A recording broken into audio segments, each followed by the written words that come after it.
right, this is session 4, technically session 2 if you're listening to this on YouTube. I would like Lark to recap our session. It's session 4, episode 2. Session 4, episode 2. That's time on Dragon Ball Z.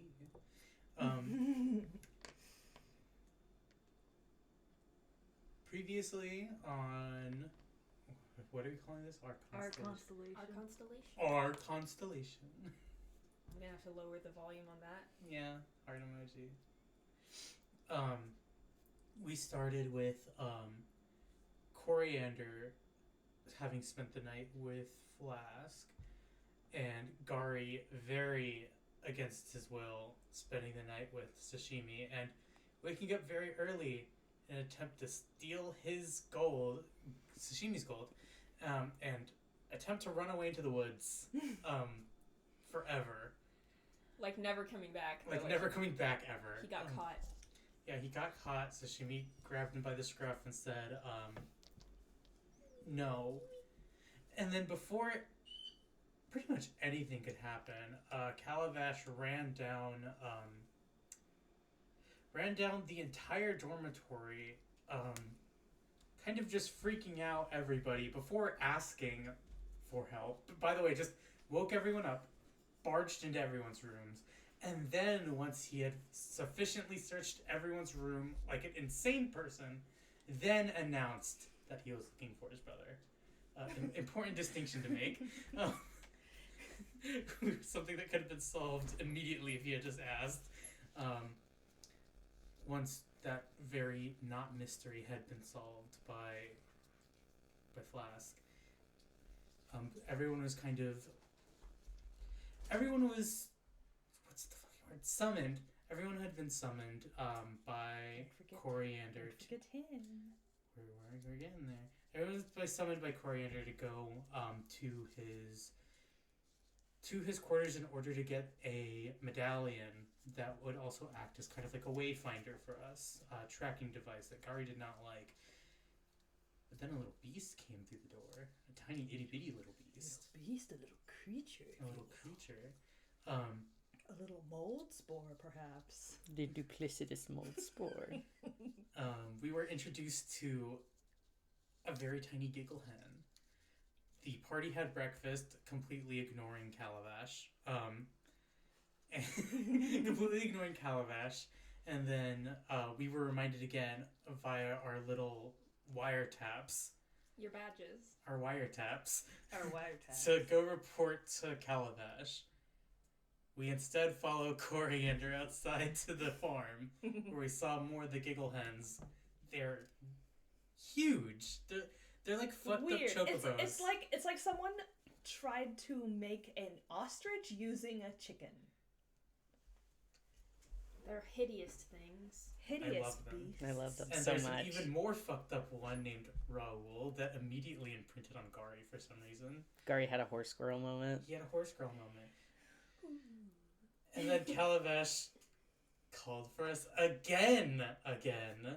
This time sounding more and more like he was about to have a fucking conniption. We finally report to his office, and he tells us vaguely about a thing. He didn't really clarify what it was. A thing he needed for the party that restores mana or something like that. Mana and health. And just would not elaborate on what the fuck it was. He did give us a location for it, though. So, just have to go to a party and find someone. Someone for something. He said we'd know what it was and we found it. And then sent us on our fucking way. Like, fucking would we? Yeah, I don't know. What if we don't? I'm kind of nervous. What if we don't? I don't fucking know. That's not our biggest problem right now, though. But we kind of got suspicious about it because he only ever needed this immediately after we stopped letting Coriander sleep in his own room, where he would be fucking bitten by bugs or something. The fucking plague or whatever. That Gari identified as something that drains a person's spirit. Go my big bugs. Go my bed bugs. Go my scarab. Go my scarab. We convened about that in the forest by abandoning our wiretaps to talk about it in private before setting back on the trail and putting them back on. And then we found someone in the snowier regions down south who had been attacked by their own friend after coming in contact with an anomalous portal. You know, the ones that have been popping up all over the fucking place. We sent them on their way with one of our wiretaps, specifically. I love calling them wiretaps because it would piss off Calavash to call them that. I don't know if it would because Maisie made them. Calavash is listening, maybe. I don't know. I don't trust him. Not to sound like Gari, Understandable. but I don't trust him. I mean, I wouldn't trust him either. Something wrong Flask, with him. even Flask doesn't trust him. But, anyways, we send that person back to the guild, and we press forward until we find a bunch of fucking goblins being tossed out of a cave by someone with blue hair and presumably pronouns. Shut up.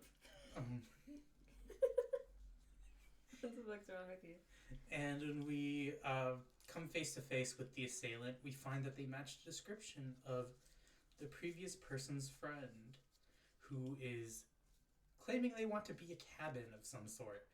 And then they immediately try to attack us with their limbs turning into fucking carpenter's tools. Because they're a warehouse. Yes. And that's where we ended. I believe Flask is the one who is closest to the warehouse. And then the two buddies behind him. Alright, so... It's a good thing that I have the most health. Yeah, well, I would like to let everyone know that you are... So here's the shape of the room. There is a path in front of you, I'd say about 9 feet wide, of flat stone and dirt. To the right and left are... Maybe don't use exact measurements like feet. Maybe just say, enough for this many of you. Yeah, remember, River doesn't know the imperial system. Oh my god, you're right, you're from Canada. Alright, so Everybody laugh at the Canadian. Don't laugh at River. Haha. That's There not is- why. I just think that it's better. Are you okay? Oh, it's okay, River. No, I didn't mean it. Oh. Are you actually upset? No. Oh, Oh. okay. Dog. There's, I'd say, about the room at the size of 2 golf carts next to each other. I've also never seen a golf cart. Oh my god. Bad measurement? I also don't know how I big a know. It's okay. I know. Okay, well, you know, but that's like 2. You Is were it- the one member. I know, but I understood Is it a you. comfortable size? Like, is it the size of this? Like, Let's say width it's of the this size room? of this room, but our audience won't know what that is. Okay, I'd say our audience would know what 9 feet is, though. So yeah, we're about the size of this room. Yeah. And I would say, before you, there are 2 chasms on the left and the right of this path that branches ahead of you. From the back of that wall, to, I'd say to our sink over there. And for people listening, that would be about, I'd say, 20 feet. 20 feet. And above you, all of you do notice this. There are crystals that are hanging from the ceiling, kind of like stalagmites. Stalactites? Tight. Stalactites on the ceiling because they're tightly bound. Yeah. Okay. And stalagmites on the ground because they're like mites, which are bugs on the ground. What? Not even true for Sure. bugs. I'll remember it like that. They're stalagmites because you might trip on them. Oh, Okay, that makes sense. Mites. as you were saying. Weren't they blue? Yes, the crystals on the ceiling are a very bright, glowing blue. And before you, I'd say in the center of this pathway is the individual that you have approached, and now you're just like, I'd say a few feet away from them. They reach their hands out, and their right arm is a saw made of their own flesh, and their left is a hammer made of their own flesh. Their bones have twisted and cracked, forming these sort of uncomfortable shapes, but they don't really seem to be in any pain. Their eyes are glowing, and their body is trembling, as if their body is reacting to the fact that this isn't happening, but their mind isn't. they don't seem to be in control of these deformations that are happening to them, or the twisting of their flesh. And I'd say, Flask, you are the very first one to experience an attack coming at you in this I was expecting game. Yeah. We don't need to roll initiative to understand that that's going to happen. That's going to happen. He's going to hit you first, and then I'll have you guys roll initiative, unless All right. you want to. You're pretty heavy, aren't you? You quick at moving, or you want? No, not No? quick at moving. All right. Well, I would like you to roll a d20 for me.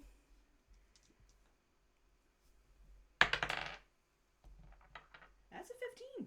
To 15. I'm gonna say that that's half. You back away, and you trip. You trip over one of the larger crystals, and you kind of fall. You nearly go off one of the side of the little crevasses on the sides of this path, but you're fine. The hand misses you. It was a swing of the hammer, and it moves back, and it twists and it coils back into the body of this individual. Ooh. And he watches you almost fall, and he says, "Oh, I'm sorry." I don't believe that. I don't believe this time. Flask has to to shakily take out his bone knife. He has to drop the. I think he probably has to drop the rope next to him, just away from the chasm though.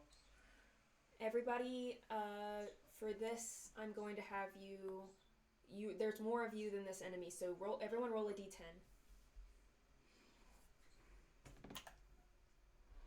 Which one's the 10 again? This She one. picked this. It's got a 0 on it. No.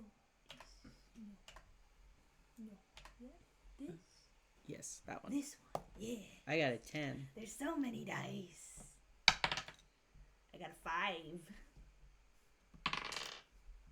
Got a 10. Ooh. All right. I'm gonna have to roll against Bubby. What do you want to roll? We'll just roll a d10 Rock, again. paper, scissors, go.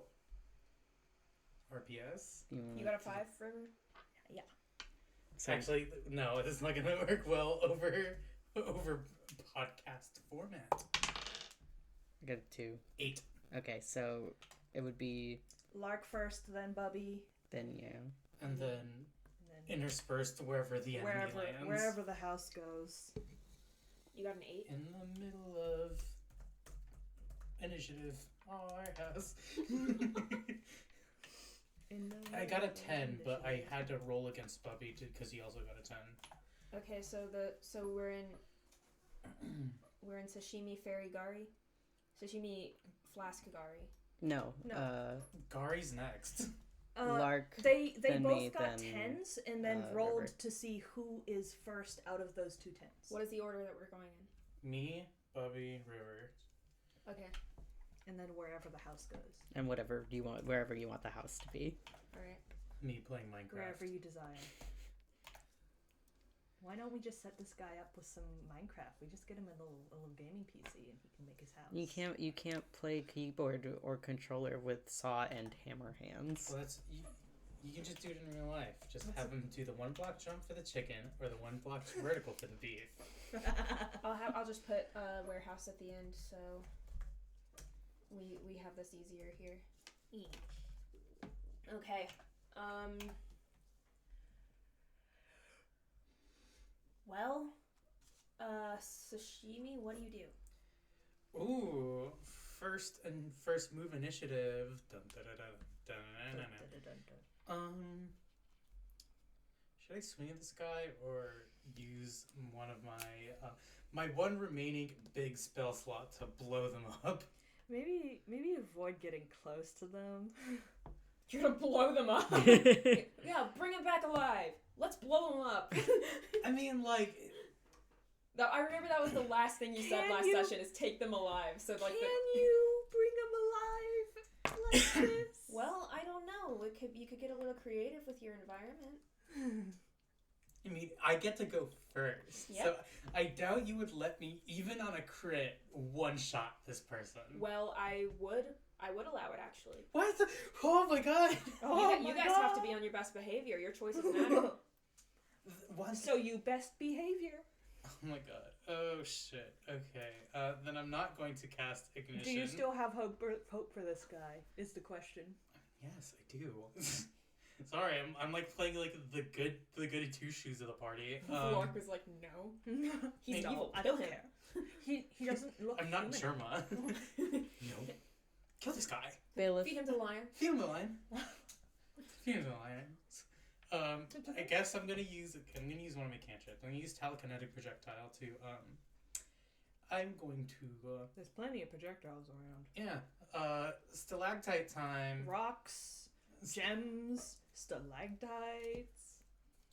So you're going to use the stalactites above you. Or maybe a crystal. Wait, Whichever.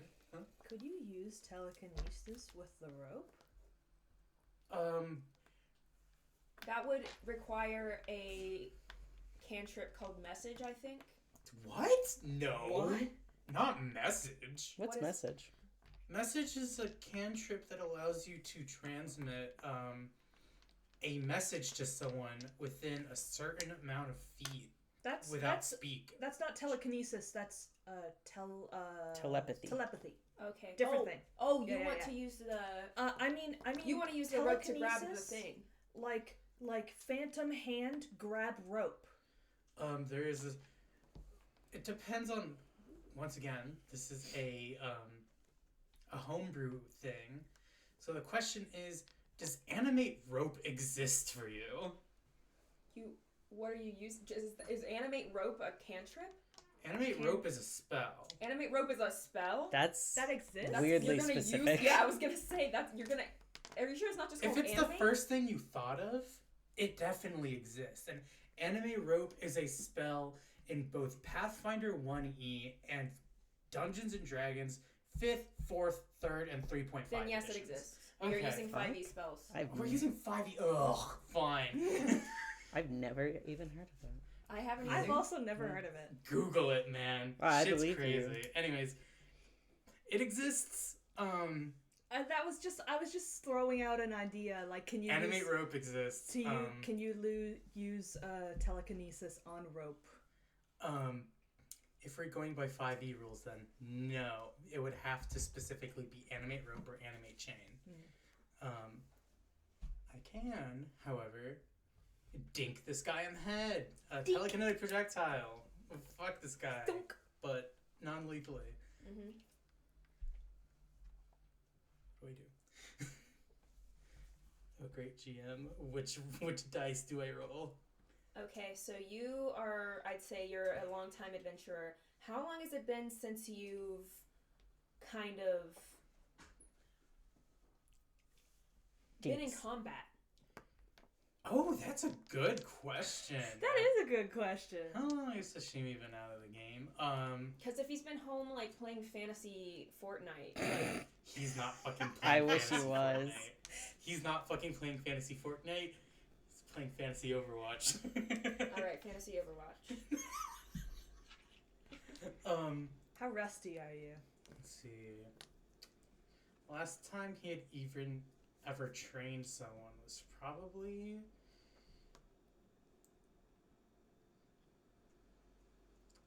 I'm trying to do fucking math. Oh, Jesus Christ.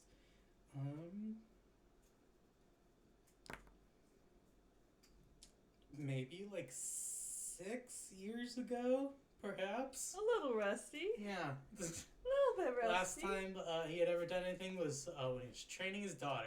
Sashimi, roll a d20. Oh, Jesus Christ, of course. You'll get better as we go.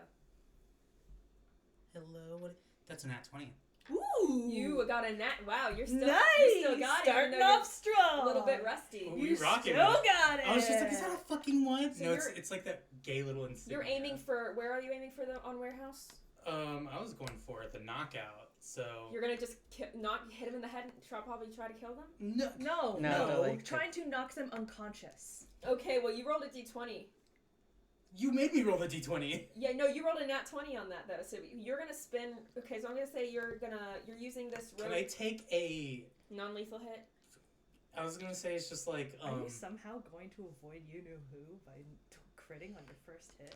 Completely possible. Oh, Jesus Christ. I did declare I wanted it non-lethal first, which is why I did not go... Thank God I didn't use Ignition. That's like a leveled spell. Jesus. Okay. Alright, you spin... You have this crystal attached to the rope?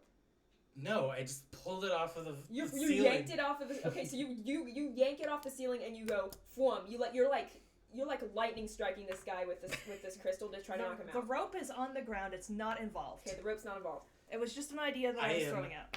Someone said nat 20 non-lethal. Call that a concussion. I'm trying. All right. Yeah, I'm just fucking...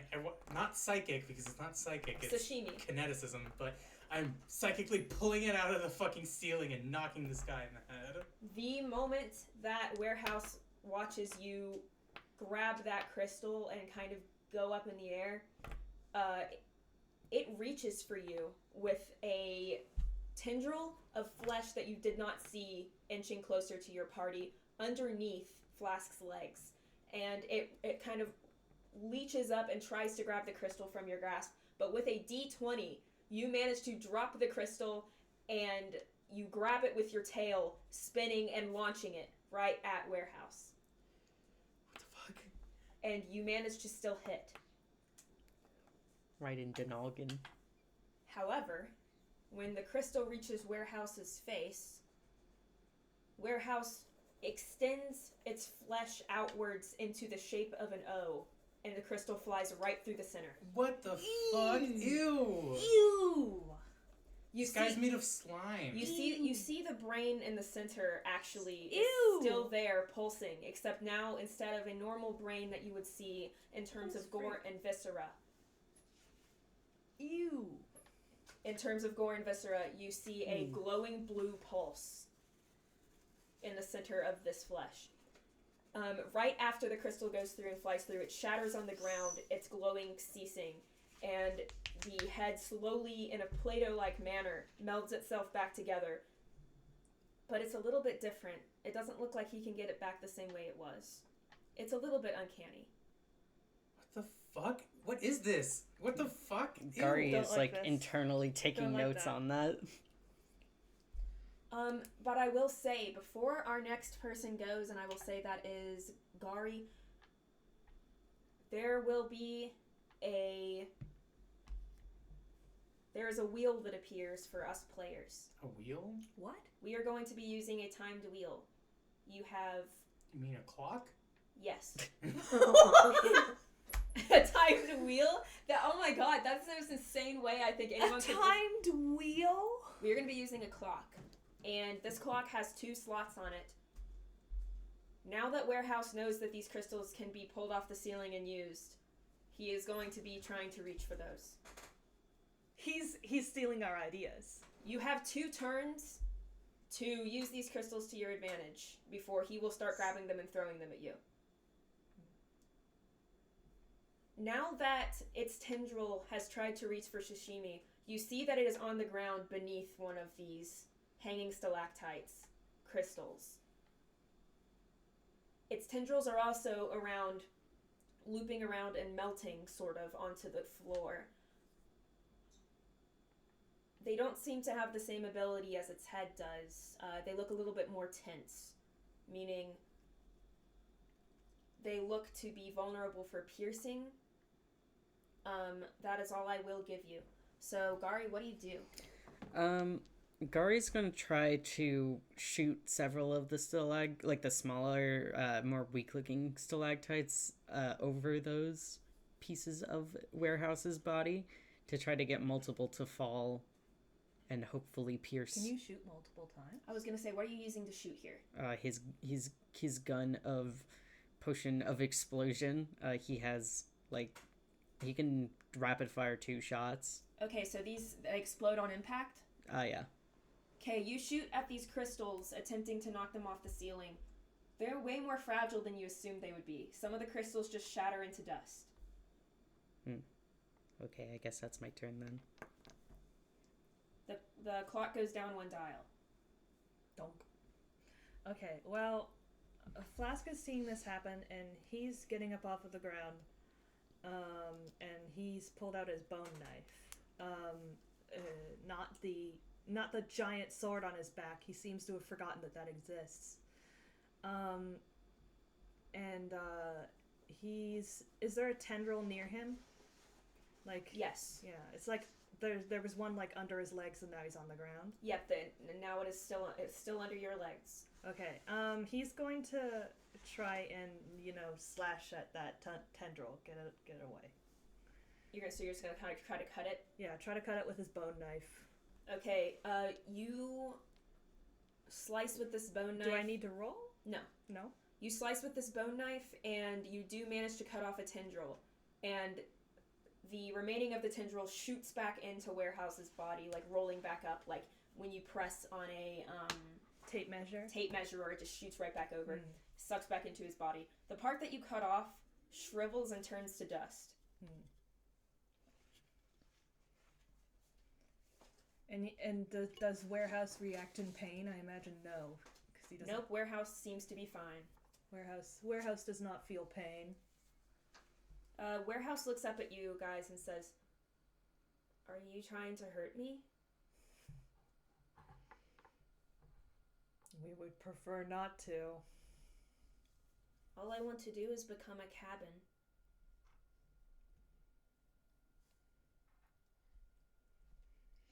I don't know how to respond to that. How do we respond to that? Unfortunately, you are not a cabin, nor will you ever be, even if you complete your transformation. You are still flesh and bone. Transphobic Gari. You cannot become wood. I'm more stuck on like your first enunciation sounding like the announcement of like, on Jerry Springer, you are not a cabin. You I told you, bro. You're not. No, that's Maury, not Jerry Springer. Whatever. It's both white trash TV. Warehouse is the side of it, its mouth slowly kind of melt down its face into like an unnerving frown. It opens its mouth and it says, I don't think it says anything. It just exhales. God, it's like The Thing, but for architecture. It's Warehouse's turn, isn't it? Yes. This once a person of a creature reaches up its hand. This time it uses its saw, seeing that if it were to use its hammer, it would shatter the crystals. It gently saws off a crystal piece, and it holds it behind its body. But instead of throwing it at you guys, it impales itself into the ground. A thin line of flesh kind of leeching off of it. It stabs itself into the floor, kind of hammering itself like a nail, and then it reaches up its hammer and starts hitting the crystal. It does not make any attempt to attack. I don't know how to deal with this at all. Is this even a combat scenario? Is this a puzzle? We have to figure out how to stop this guy from hurting himself? I'm very nervous.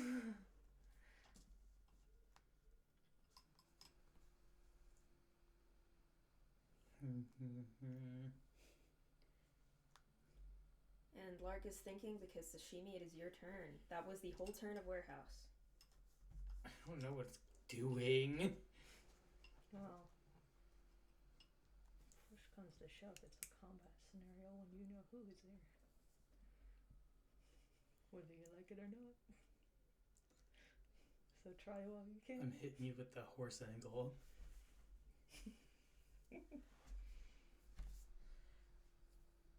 I mean, I can't stun it. Apparently, it'll just move its brain out of the way. No concussion. Apparently, resistant to bludgeoning, I guess? It's like putty? It's resistant to being cut. but it's not resistant to being pierced on its limbs. Okay, so we don't know what bludgeoning does. But Flask cut it. Yeah, that is cutting.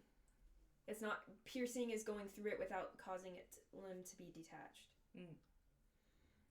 Okay, so we don't know what bludgeoning does. We know piercing apparently works, and we know slashing doesn't. Those are kind of like the three physical things.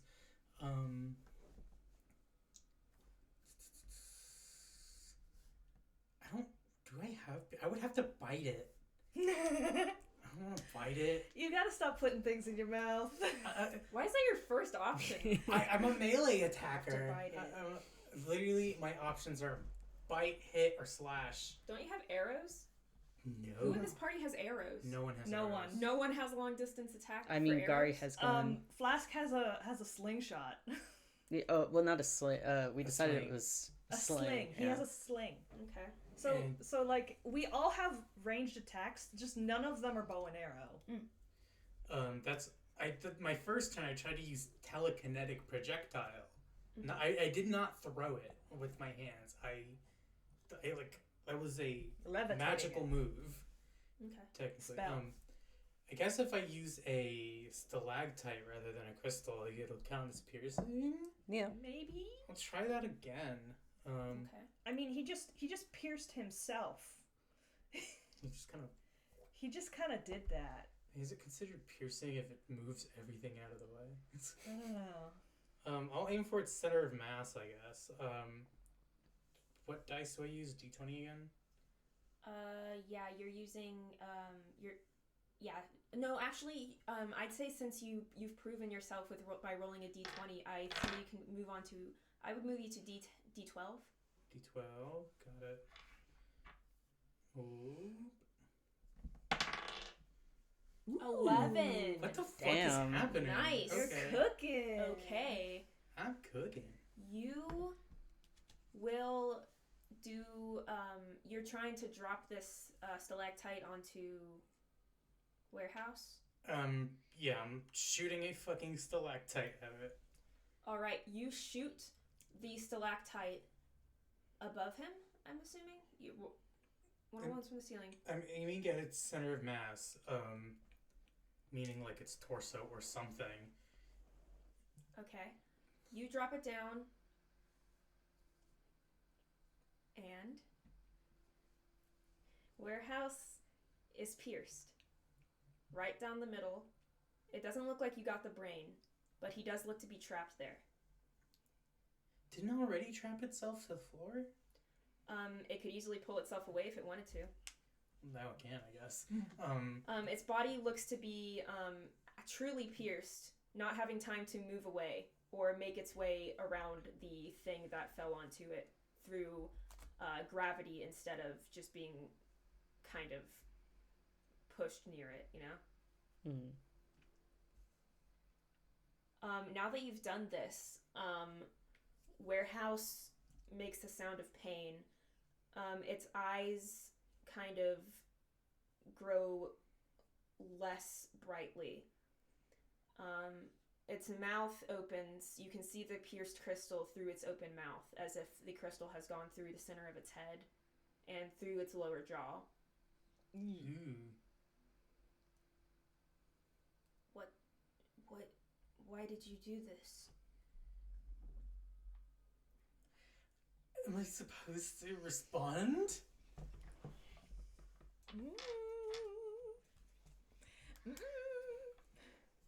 Is this because I hurt the goblins? I don't know. I mean, I don't know if Sashimi would be responding to it. What do you say in this situation? Are you heroes? Why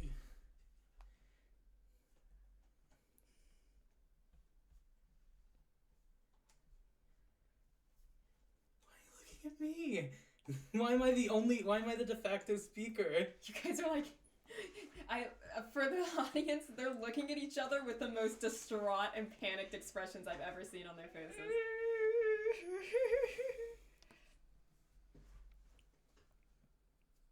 We're hired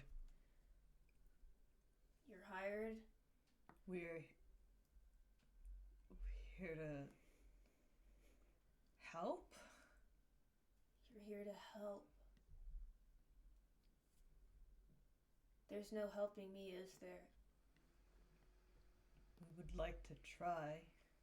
What can you do for me? We need to get you out of here. Once I'm out of here, will I be safe? We don't know until we try. The flesh of this being is melting down the crystal it was impaled with.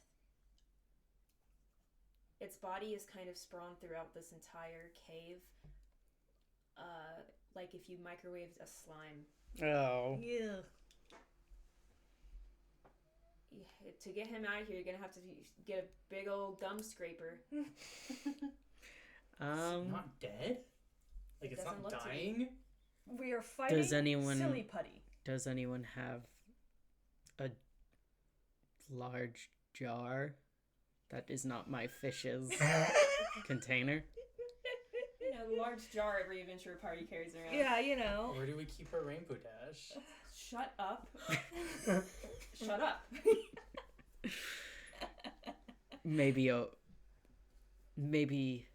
Sashimi, you have the largest bag, and Flask has water skins. Perhaps you can just wrap it in that. Just supposed to carry a person with me all the way to our actual objective? We can dump it off on whoever's in the top. Oh my god, that's not how we talk about people.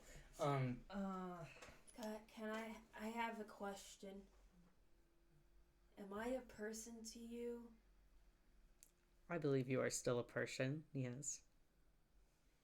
Does it scare you that I want to become a cabin? I think it is odd.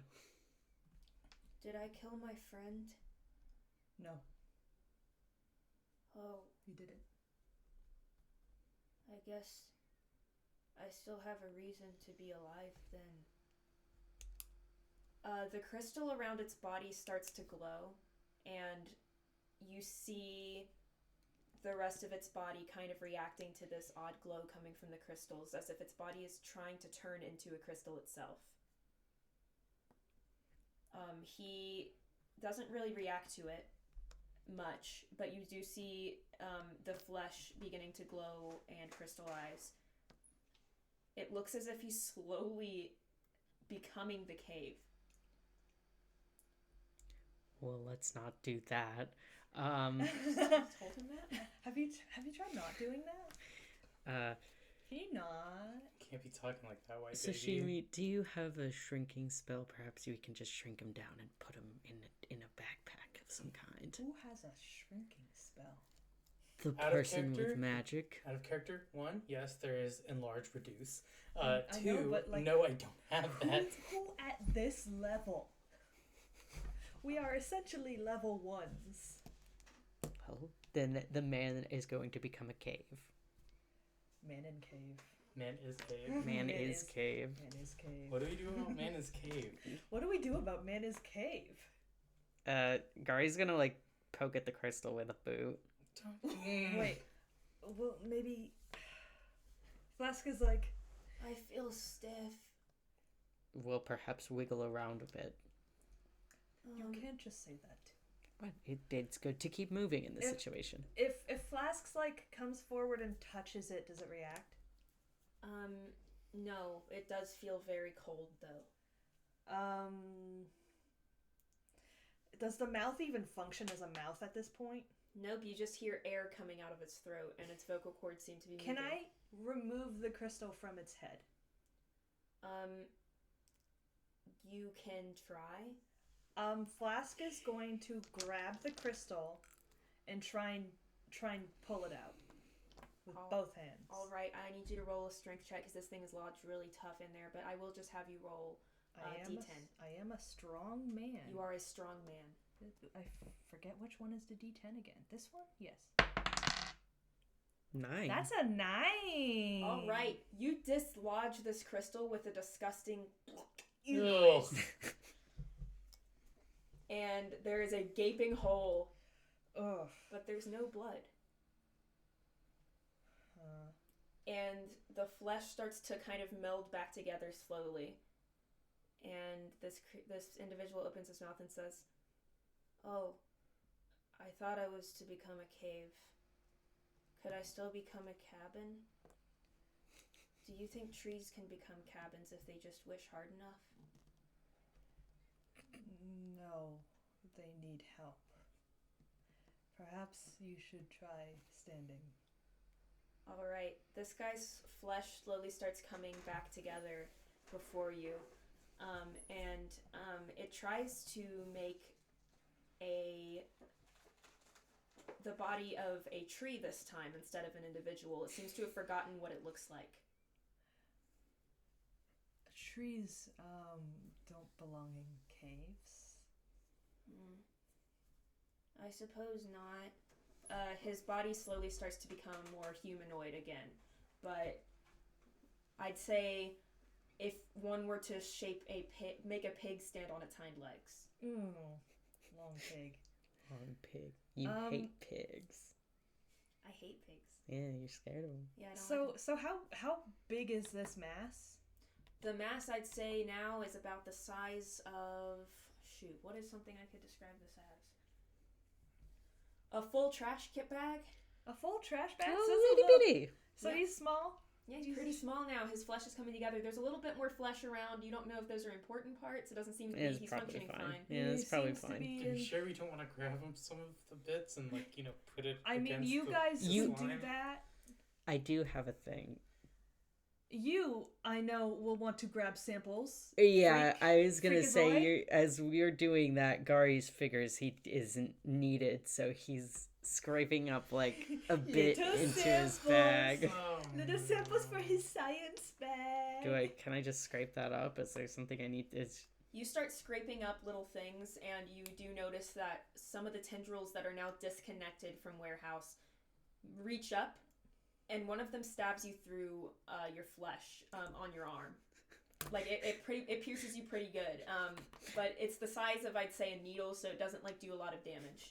So I'd say just take two damage. Gari... You need tetanus? Fuck! I'm gonna get tetanus?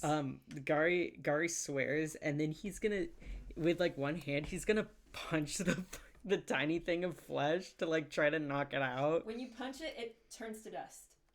Damn it! Okay. He's looking through his bag for empty little While vials this- that he uses for bullets to try to scoop it up in While that. this slapstick is happening behind him,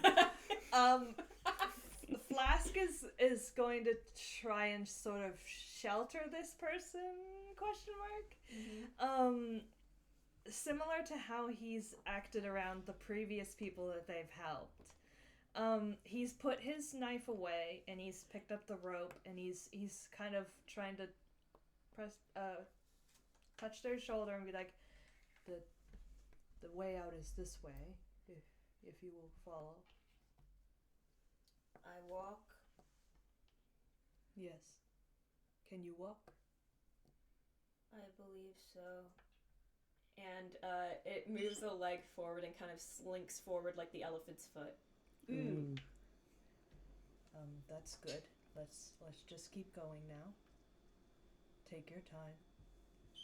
Okay, you guys get this thing out into the sunlight. And when it reaches the sunlight, its eyes look like they're dilating, like they don't really, and then they get really small, like they don't really like the sunlight. Is Gari able to put a little Doesn't piece he- of meat into one of his bullet vials? No, unfortunately, when you try to pull a piece of meat off of this thing, it turns to dust. Damn it. That's Gari saying, damn it. You're still trying to cut this guy up when you guys are helping him? No, the pieces on the floor. Oh, He's no. still trying to grab little bits and pieces while Flask is carefully herding this warehouse out into the light. Alright, it's out here now. Its body is kind of melting. It's in the snow. It's kind of shivering. Doesn't it have a cloak on or something? Yes, there is a purple cloak around it, but it doesn't look to be enjoying it that much. The It's- cloak is not sure really how to handle this new form. The cloak has behaved like flesh. Yeah, it seems to be equally as affected as the flesh of the body. Ooh, Simply, if I think you want to keep this warehouse alive, it probably won't be able to walk back to the mansion like its friend. Hawthorne. Yes, them. My friend Hawthorne. they're alive. We sent them back to a safe place. I hurt them. Yes, but that's not the end of the world. I hurt them. But they're okay. Am I still a person? Yes, They're going to kill me. they shouldn't. They kill anyone who touches the portals. Your friend asked us to save you. Not Hawthorne. The followers of the Golden Calf. These fucking people. Always have to make it about you, don't they? This is not the time. Is this anywhere remotely near the time about anything involving us? Fine. We will do our best to protect you. Thank you. Perhaps you can sling this goopy man across your back. Do I have to? You seem to be rather attached to it. I'd say you could use your The rope. I was gonna say use your communication devices to send a rescue team here. Oh yeah, we could, I guess. However, I cannot promise you Do that... we trust them to take care of this person without killing them? Yeah, Do we trust them with that? not particularly. I mean, I would probably trust Maisie with that, but with anyone I know else? how to ensure it happens. Okay, lay it on us.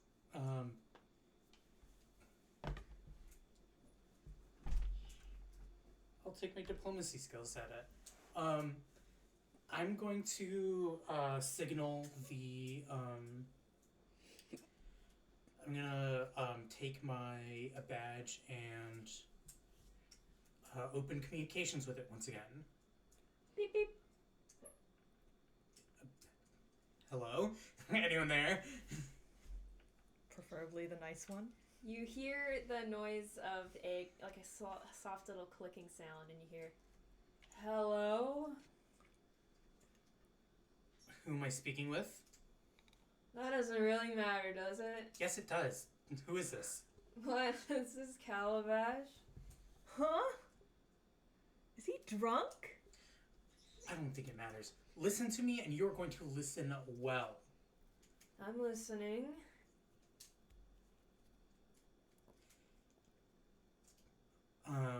How long has it been since we sent the first person? Honey? Like, out of character. Honey, get Maisie on the phone. Hello? No, not child. Excuse me. Get Maisie on the phone, mister. So you make, it's been, I'd say, about an hour. Okay. An hour previous, we sent someone along with Gari's badge on their way back to the guild. Have they made it yet? Yep, they made it just fine. Have you received the report? The report of what? Can you put someone else on the line?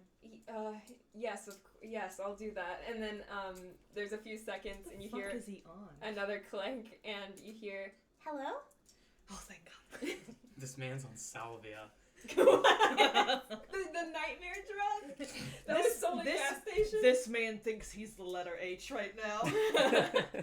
In a maybe factory full of that's Ks. the warehouse's problem. He's just on salvia. Hello? Hi, sorry. We're having a bit of a situation here right at the moment. Do you need something? Yes.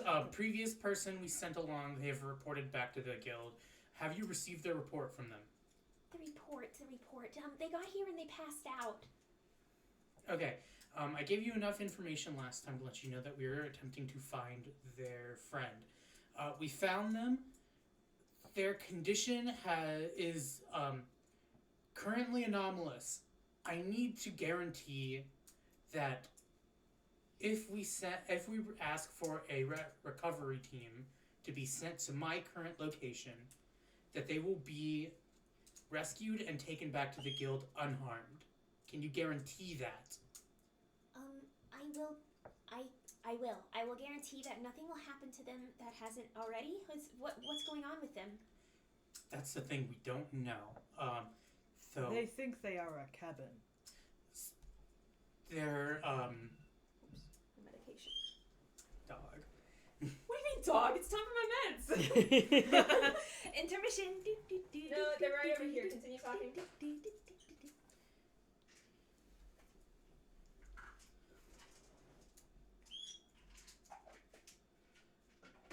They seem to become physically and mentally corrupted by something involving portals. We don't know what. They are afraid that if we send them back, that they will be killed immediately by any followers of the Golden Calf.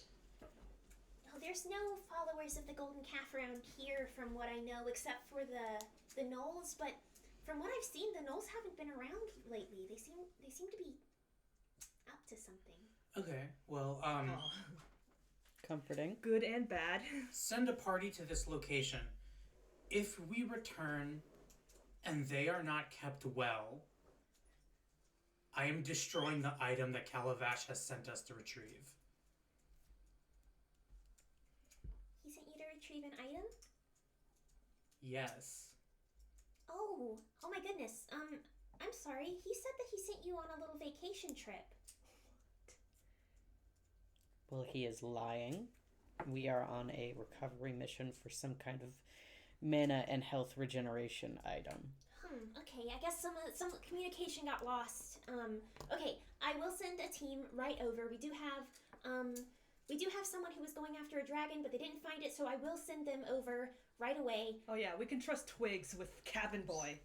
Ensure my stipulation is met and make sure Calavash is aware of it. Okay, alright, Verbatim. okay. Okay. What is wrong with Calavash? Why is he loopy? Loopy? Okay. Oh shoot, did he answer the intercom? I asked him not to do that. Yes. Yes, he did do that. That was very strange. Sorry, okay, one moment please. And then you hear kind of her muffled voice asking for somebody to retrieve an individual at the coordinations. You hear some like anxious squawking coming from who you assume to be Twigs. He seems to not really know what he's up to. But You asked me to get a dragon and now you're telling me to get a cabin? yeah, you hear some sort of like that now, and then you hear it get quieter, and then you hear a door slam, and then Maisie says, So, I'm so sorry. Mr. Calavash isn't good with the concept of the portals. Well, he's going to have to learn to be, or else he's not getting what he wants. I understand your frustration, and believe me, I do. I understand your frustration, but he's been through something that I can't really judge him for on these terms. He's also willing to lie to you about where we are. He didn't lie to me about where you are. I know where you're going. He lied about why we are. I suppose. I know he has his reasons, though. I can't just not trust him. His family has done a lot for me. He is, I should not say. Let me put it this way. This individual is a very important scientific anomaly, and it needs to be studied. If any harm comes to it while it is alive, I will personally hold all of you responsible and bring down the full force of my university connections. You don't have those. Yes. Work with me. An appeal to reason isn't going to work here. Listen.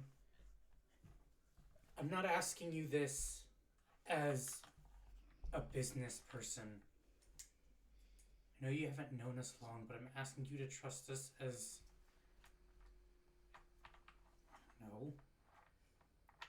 Friends? Someone who's willing to care about you too. I do trust you. Are you asking me not to trust him? I'm asking you to keep this person safe. That's all. Well, we will keep him safe. I promise.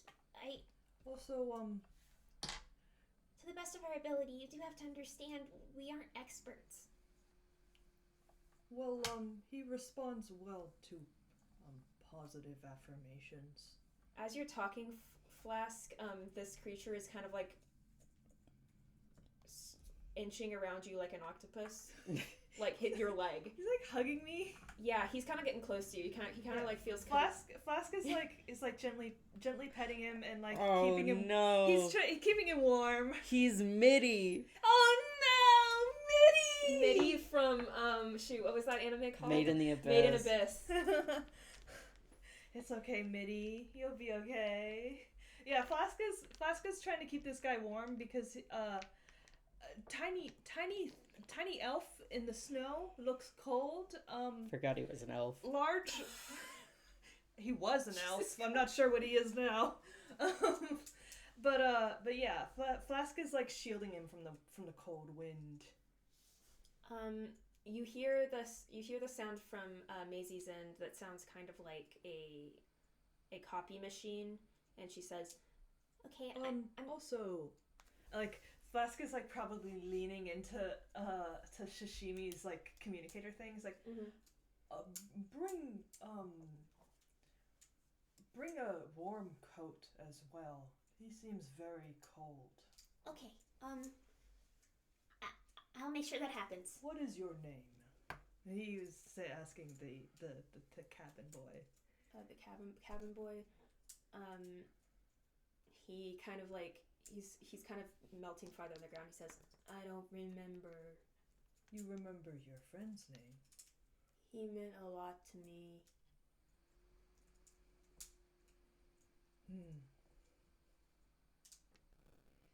Did the friend mention his name? I don't believe so. He just gave you a description. Well, when you see your friend again, he will remind you what your name is. Thank you. You will see him soon.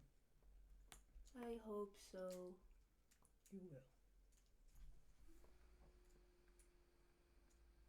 Okay, so Are we sitting with this thing until the rescuers come? Because we probably don't want to just leave him here sitting in the cold. well, I'd say your guys' conversation has been going on for about 20 minutes.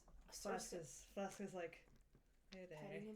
You do hear the sound of fast-moving small legs.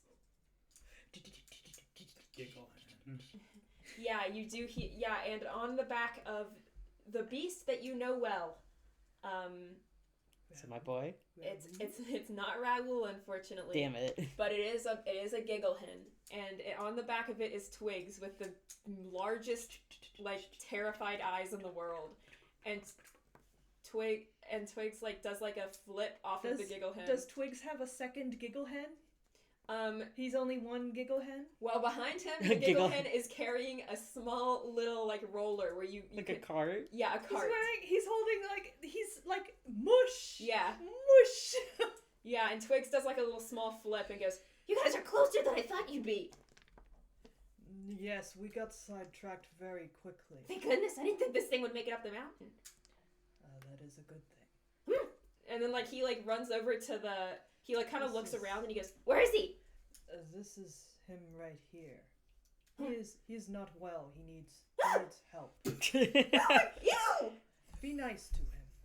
What's wrong with him? Oh my god. What happened to him? He has been changed. Changed? Changed by what? Consider him sick. He's sick. Oh, okay.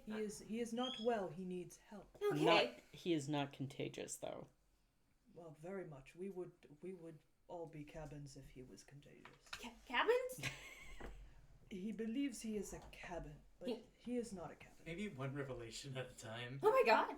Try to remind him of that if he starts shifting while you're moving. Yes, remind him that he is not a cabin. That he is a person. The portals. Portals do this.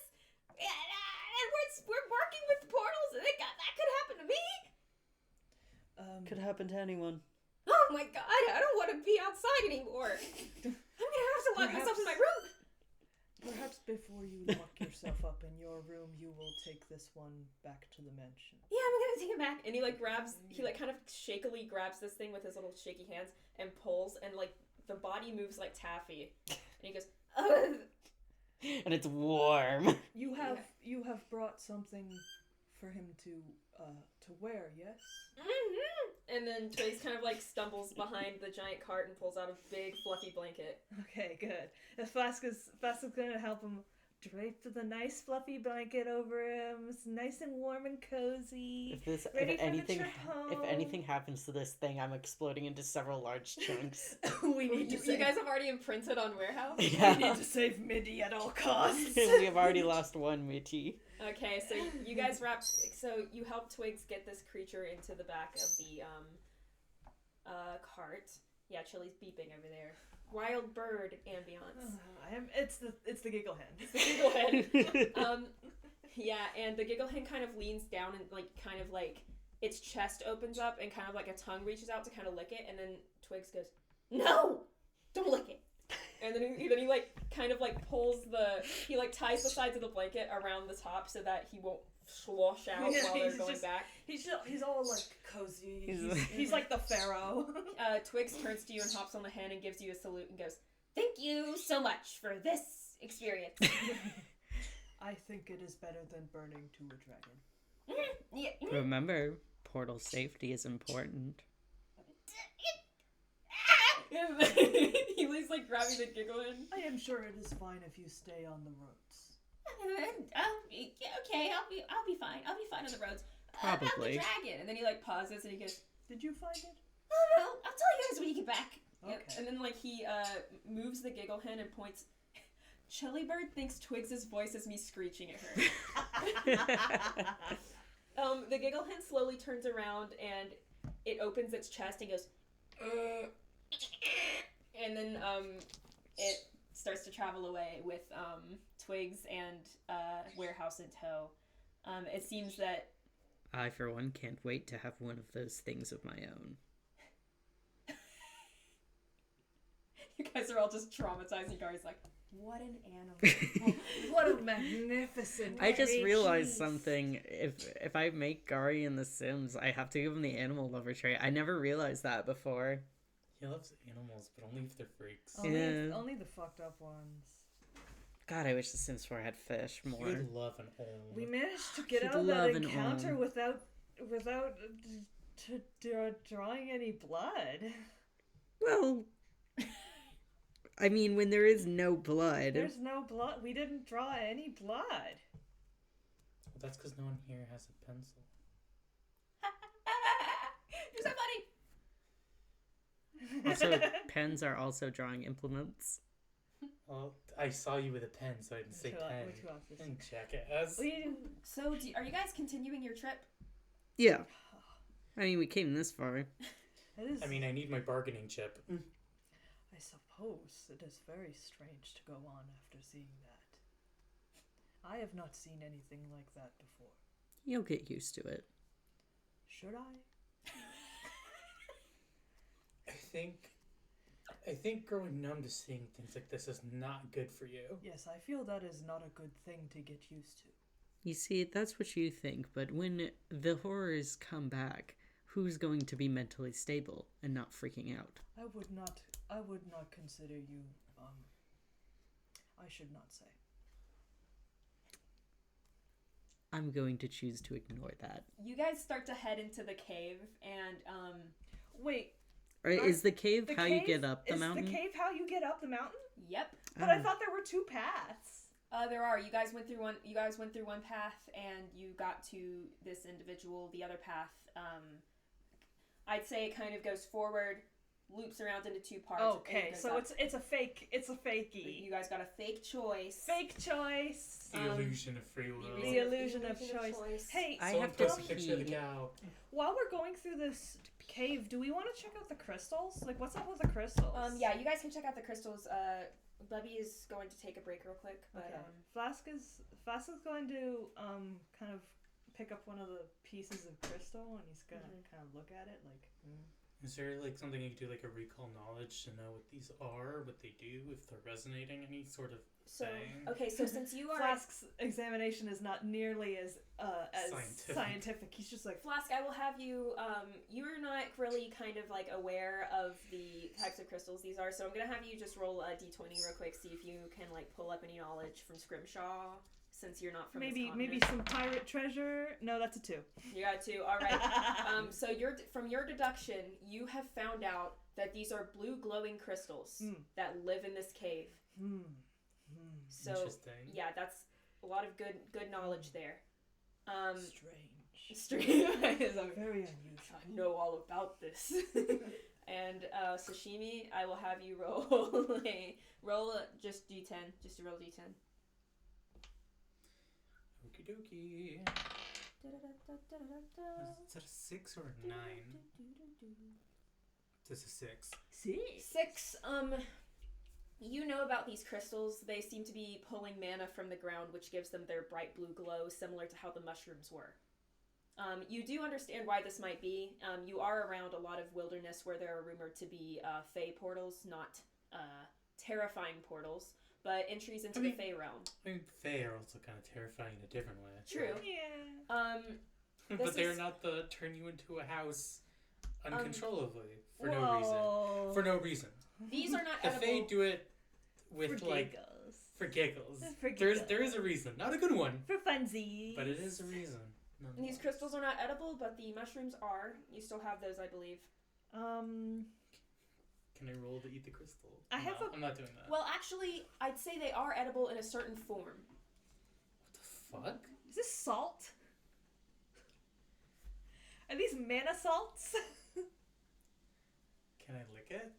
Can I pull one off the ceiling and lick it? Sashimi, you're going to pull off the crystal from the ceiling and lick it despite not having any knowledge about what I just said. I mean, wait, I thought that was part of my recall knowledge check. Why are you telling me this if I shouldn't know it? You know what? Actually, that's true. Maybe you've heard that someone has licked it and said it tastes good. So maybe you do want to taste it a little bit. You pull it off the ceiling and you kind of like put your tongue on it. It tastes zesty. Kind of like a garlic salt. What the fuck? What? Yeah, that's weird. I'm also gonna Flask is also going to lick it and be like, ooh. Gari's They did- taking a smoke break. Flask is like, it's like following Sashimi's lead, honestly. Alright. Oh, Gari's getting a drink over there. That's very strange. There's just like A mountain there's a stream. water spout. Yeah. It literally just like it has like, you know where like you attach like a hose There's on a the outside of percolator. that. Yeah. We found a percolator back there. So do you want to take... You guys can't take these crystals, I think. You don't have any room. We have so much room. Whoa, okay. Hey, can I take a big crystal? Oh, those are you take the one that you impaled. Yeah, let me just take a big crystal, fam. I can take I have room for 8 large items. I have room for 5 large items, and Why are you guys so obsessed with these crystals? I think we're becoming a dungeon meshy party. Most of our we need to figure out if we can cook with it. I found a gray hair when I was in there, by the way, in my Jesus. head. Oh, Okay, you stressed? Oh. I mean, I have like a ton of them. Yeah. So I it's mean, fine. but yeah, you're genetically predispositioned to just have salt and pepper hair. I'm also genetically predisposed to have diabetes. Yippee! as you do. Not Alright, yippee. but- so, I love going into diabetic shop. Flask? Yicky! I've only done that once. Flask Um, is going to take a big chunk of this glowing crystal stuff, and he's going to like, and he's going to just put it in one of his bags. Half of our inventory is food items. Yeah. alright, you And, take a big chunky crystal about the size of your real life forearm and put it in the bag. Yay! I'm just gonna put it in my inventory as mana salt because I like those. I like the ring of that. Oh, Man, that's good. Lovely. Man assaults. What about the woman assaults? Huh? Let's not talk about those. Let's not talk about the woman assaults. Oh, fuck, no! Dumb, idiot, dumb. Okay, so Are you calling a woman dumb? Yeah. you guys are walking up this cave. There are winding paths. Some of them go out onto the side of the mountain and go back into caves. Think of a Victory Road situation in Pokemon. You don't All see caves anything is else. Victory Road. Can it be the one from X and Y? Yeah, but it can That be was the one kinda from X and gay. Y. Fuck off. Okay. Okay, so I just wanted to say something to piss you off. I have no actual thoughts about the X and Y one. Anyway, as you were saying. you guys are making it up to the top, and it starts to get warmer despite even on the outside. It's a little bit odd, but you do start to see signs that are pointing you forward, so you know that you're in the right direction. They're made of wood, and they have that This way to the party. This way. yeah. And you see like little fish fin prints on them, like they're giving you like a little like motion that would be considered really really happy in the fish culture. You're assuming like a little thumbs up for human hands, and Sashimi. As you're walking, you notice that Gari is slowly like kind of.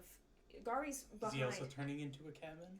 No. No! We are all No. turned into cabins. No, This but- way. Gari, you take a step down and you hear. What does that mean? Did you step on something? I don't. Only Did I- Gari hears this? Nope, you all hear it. Oh, yeah. Gari lifts his foot up, looks down. There's a little Marimo on your foot. Oh, the screaming marmos. Oh, I see. We should watch where we step. They should really pick these up lest they give someone a heart I attack. think they just kind of appear here. Like they roll around of their own volition. Gari's just gonna like, Is it in your hand? yeah, Gari's gonna pick it up. I'm just like, Oh my god. Is it making that noise? Yep. I don't believe I was informed that these could do that. I didn't know they could. I only knew they screamed. Do they talk? Gari is gonna like gently squeeze it. These things are kind of fucking awesome. Is this Like thing? out of character. Gari's going to gently. I should stop giving you creatures. I see you pinching your hand. Are you gonna try to tear it apart? What are you No, Gari's going to gently pick it up, turn it from side to side, open his bag, and then drop it in Igor's tank. No! Don't let him eat that thing! Okay, Igor slowly spins around and sees this thing kind of fall to the bottom of its tank. The Marimo looks so content now, has stopped making noise. Igor kind of moves towards it, bumps against it, and then doesn't do anything. I suppose his travel tank needed some He does. landscaping. He does that. He does that thing fish do where they see the pellet drop past them and then they go. Yeah, like a minute late.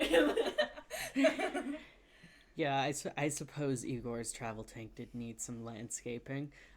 He's gonna look around for like a couple more to drop in there. Fish Okay, do you're drop looking past around. them. You don't really see any, but you do notice that this one probably got there from, like, you look up and there's a little waterfall stream coming from the mountain range. The water is dripping down, and you feel steam coming from it. Oh, there are hot springs here. It would make sense if snowy mountain, hot spring. It's probably on a volcanic fault. Oh, it will not explode, will it? It could. That is frightening. As you I guys, do not like the heat. you guys Volcanoes are are fascinating, aren't they? Did you know if you get too close to the actual lava, you'll just burst into flames? I did not know that, but I would not like to be in a situation where that happens. Well, no one ever wants to be. And then he's just gonna continue walking forward. You would expect Sashimi to be, like, either unnerved or annoyed by this, quite frankly, heinous behavior. But if you glance at Sashimi, they're kind of, like, looking away from him. Almost as if this is one of the traits he finds endearing. Oh my god. Wow. The freak behavior. You guys make it farther up the mountain, cross another little snowy peak. It's very cold again, but when you go back into the mountain, the cave to get through again, it's very warm. One moment, our bird is doing some dumb shit. I need to go. There's a freak over there. Hey, Chili. What is your problem? She's freaking it.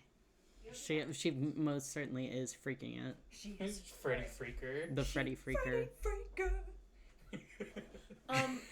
When you guys walk by, you do see a little puddle that looks to be kind of like a tide pool, but it's filled with those little. Did you not Marmos. pay money for one of those? You can just take some. Seems like a pretty poor investment. I paid specifically for the thing they're housed in. I see.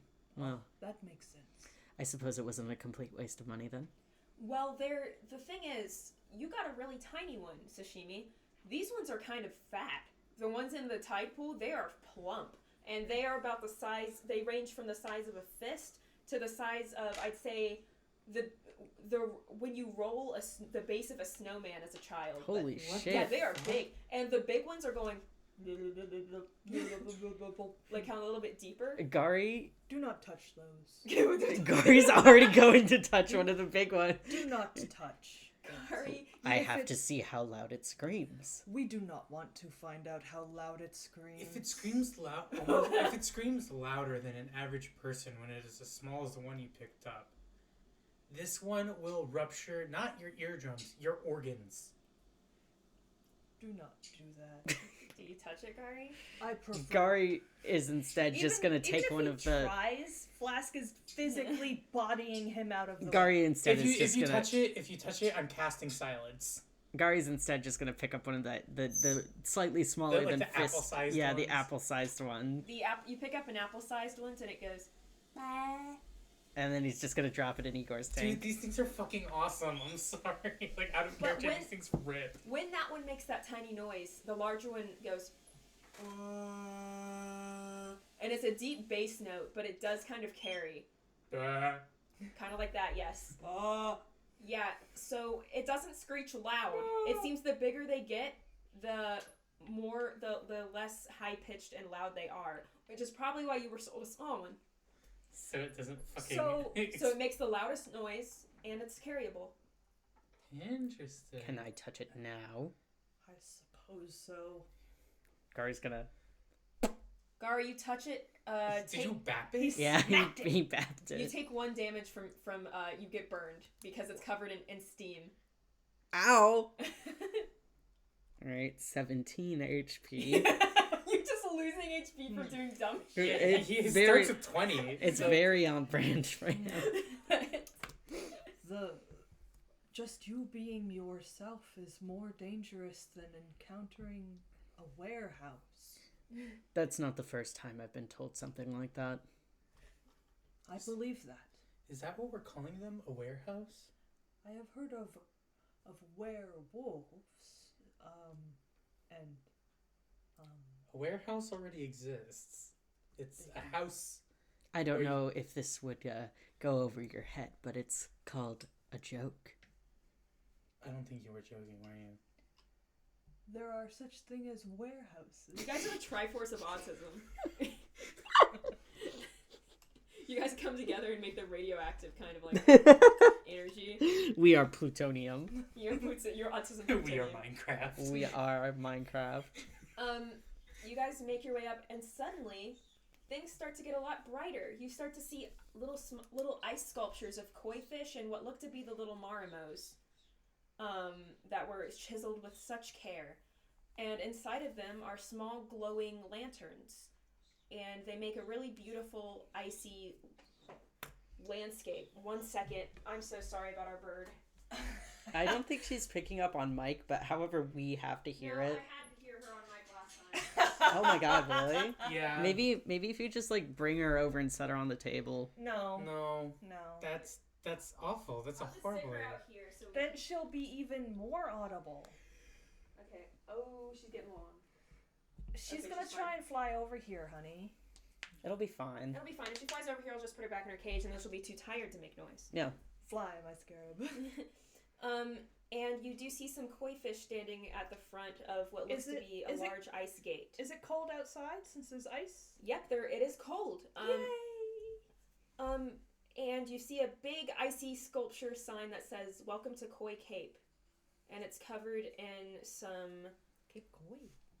It's covered in snow. It looks like it has to be brushed every single day so that it's still visible because of the snow that's falling. and some of the koi fish walk up to you on their little flippers, and they say, "These are koi folk, and they're dressed in some clothes that keep them warm, and they look to be covered in some sort of oil to keep their skin retaining moisture." And they say, Hello, welcome. Can we help you today? Are you travelers looking for relaxation? We were. He did say he sent us on vacation. We were here to pick something up, but we are not opposed to. What did they say? "Relaxation." Yeah, that. You're right. Do you time. accept tabs made out to specific locations Or employers. or employers? Oh, absolutely. Who am Wonderful. I making this out to? The Spice Family, LLC. Oh, the Spice family. The koi fish takes out a small little notebook and looks at it, and he kind of moves his little fin up and down, and he looks back up at you and he says, What are your names? Flask. Oh, okay, Flask, Gari. Gari. Oh, you spooked that. That just be a really hard name to have, considering that guy that's on the loose right now. Yes, it makes my life much more difficult. and the koi fish looks up at you, Sashimi, and goes, Oh my goodness, I know you. Well, what a pleasure to have you here at our place. I didn't think that you would travel that far. New lines of employment have me out and about. Before learning about whatever the fuck is going on this side of the planet, Sashimi would be kind of like delighted that their notoriety precedes them. But now that they're aware that some weirdo fucking cult is also keeping tabs on him, he's not entirely sure if he's happy to be recognized. well, the koi looks at their notes again and says, Well, I'm really glad that your employer is letting you stay here for such a long time. What do you mean by long time? Well, it looks here like he bought you the pack to stay for at least 6 hours. A long time. Why specifically that? What do you mean? Was he trying to get rid of us? I mean, I think I am becoming much more suspicious than I usually am. I was suspicious earlier, but I don't think 6 hours is enough time to get rid of us. If anything, if you want to get do you mean for an allotted amount of time or like for good? I mean for a specific amount of time. Suspicion has returned. Yes. Okay. Yes. Well, I think perhaps he wants us gone for a specific amount of time. Well, unfortunately, we are here to pick up a specific item, and then we will spend perhaps an hour or two here, and then we'll just take some amenities with us on the way. Okay, sounds like a plan. Do you want any of our signature fish oil for your travels back? Is that for food? Well, it's made of a very special excrement that comes from one of the algae that grow around here. It helps you retain your moisture. With the fish, like fish oil. Gari, I would like a bottle yes. of We that. have a fish. Yes, I would find that agreeable if you could get me a larger traveling bottle. Absolutely, I'll get you that. This is covered with the payments that your employer made. Better be. the koi fish kind of walks off, and you see a little kiosk where they're handing out things, and Are there like booths and stuff? Mhm. Does that count as like a large or a small object? I'd say this counts as a. Now, who when wants you, to convince Flask to take a bath? I will say it doesn't cover any of those because you'll see why in a moment. Okay. There's a little kiosk that's carved out of wood, and when you walk up there's a koi fish wearing a little toboggan, Oh. And He's wearing a toboggan? It can also be referred to as a hat. Okay. sorry, I was about to say River might not know what I'm talking about because in Canada they don't when call hats toboggans. when I think Call 'em of toques. toboggan, I think of The Like a sled. the sled. sled. I also thought it was a sled. I was like, no. No, I know it also From means. context, I assumed it was some sort of hat, but like what? You said it's a toque? Toque? I know what that is. Okay. Why does a Texan have the same vernacular as a fucking Canadian? What's happening? The earth loops. Toboggan is a very localized vernacular for hat. For where? Around here. Here. You call those shits toboggans? It doesn't matter. As Do you you were, call baseball caps cars? Well, but you don't. Okay, well, I will say this little fish hands you something. It looks to be a small box that's wrapped with some rope. The fish kind of looks at you and goes, this is for spice. This is a spice delivery. Yes. Okay, here you go. How big is this box? I'd say It's like a little gift box? a little gift box, yeah. Oh. No, larger than No, that. larger than that. I'd say it's about the size of What if it's like the? textbooks that you would use in school. Yeah. Okay. And it's thin, and it's wrapped, and it has a little koi fish. It looks like to be a handmade little drawing that was made by whoever had prepared this box. And they hand it to you, and on it is a little latch so that you can carry it around your neck, so that you don't have to put it in anything. Who will carry it? I'll take the box. You want the box? I'll take the box. Okay, you get the box. So you take the box, and the koi fish looks at his friend, and his friend says, they need a big bottle of fish oil, and it's already been covered. And then the toboggan koi picks up a big bottle that also has a string around it, so you can put it around your neck, Gari. Oh, sick. Doesn't take inventory space. Yippee. And the fish say, Well, welcome to our little resort up here. Koi Cape used to be located in Thule, but we had to move here after a few unfortunate situations. We do have a lot of igloos here, and on the inside of the igloos, we do have a little bit of hot springs. So if you would like to go sit in a hot spring for a while, it will recover your energy, and our healing algae will also help your body to heal any outward injuries. Only Hey, one person who A person who's lost 3 HP, would you like to go in the fucking onsen? Yeah, Gari, his joints are hurting, so he just turns to the other two and is like, "I will be back in a bit. I need to sit." Based on the wording of this, I'm assuming this also might just it will replenish my expended spell slot. Yes. Yay! Yippee! Gari just like turns around and Flask sees the didn't- two of you following him. I have never been in one of those. Is it too hot? Does it burn? No. I They might, say at the same time. I might try. Okay. You probably should. I get the impression that people think I am dirty. You could use a bit of cleaning. It will not help how Calavash sees me. No.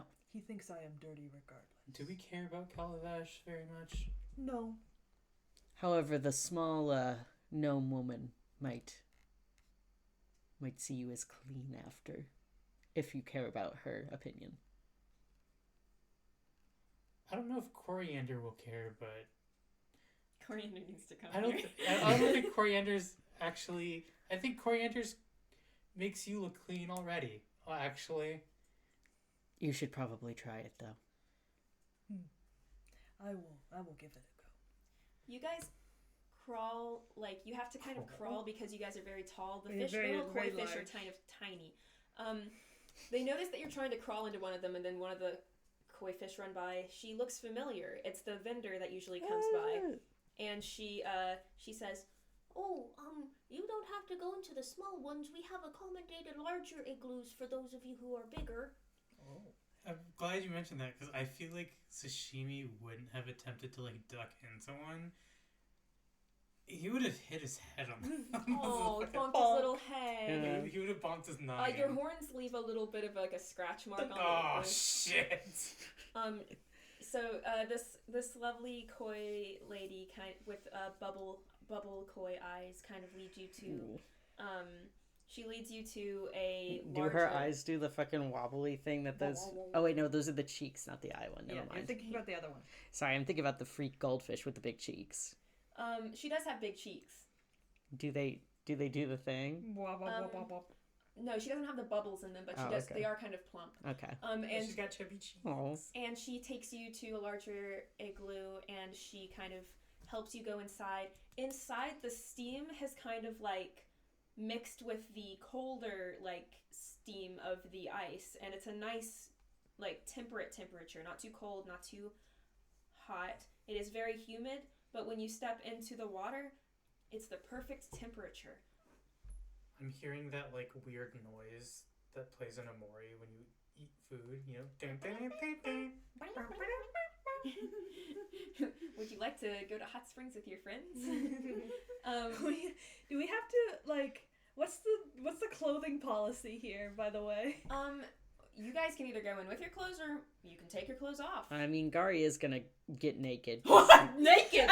What? He doesn't have fucking... Naked, huh? Naked, huh? He knows the hot springs. He's just gonna strip down and get in. It's no big deal. Flask is probably going to follow Gari's lead. He's going to assume Gari knows what he is supposed to do.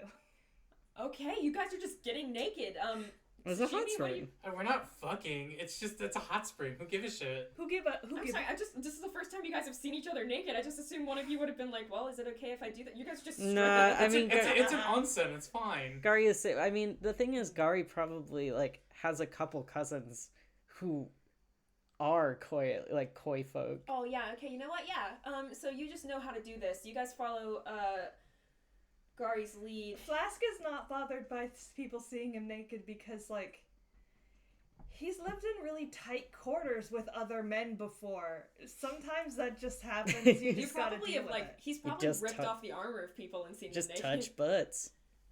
He's seen a lot of people naked. It's not a big deal. Just a fact of life. It's just a fact of life. Sometimes you're living on a ship and there's only one bedroom and everybody has to change in the same room. I live in a ship. Sorry.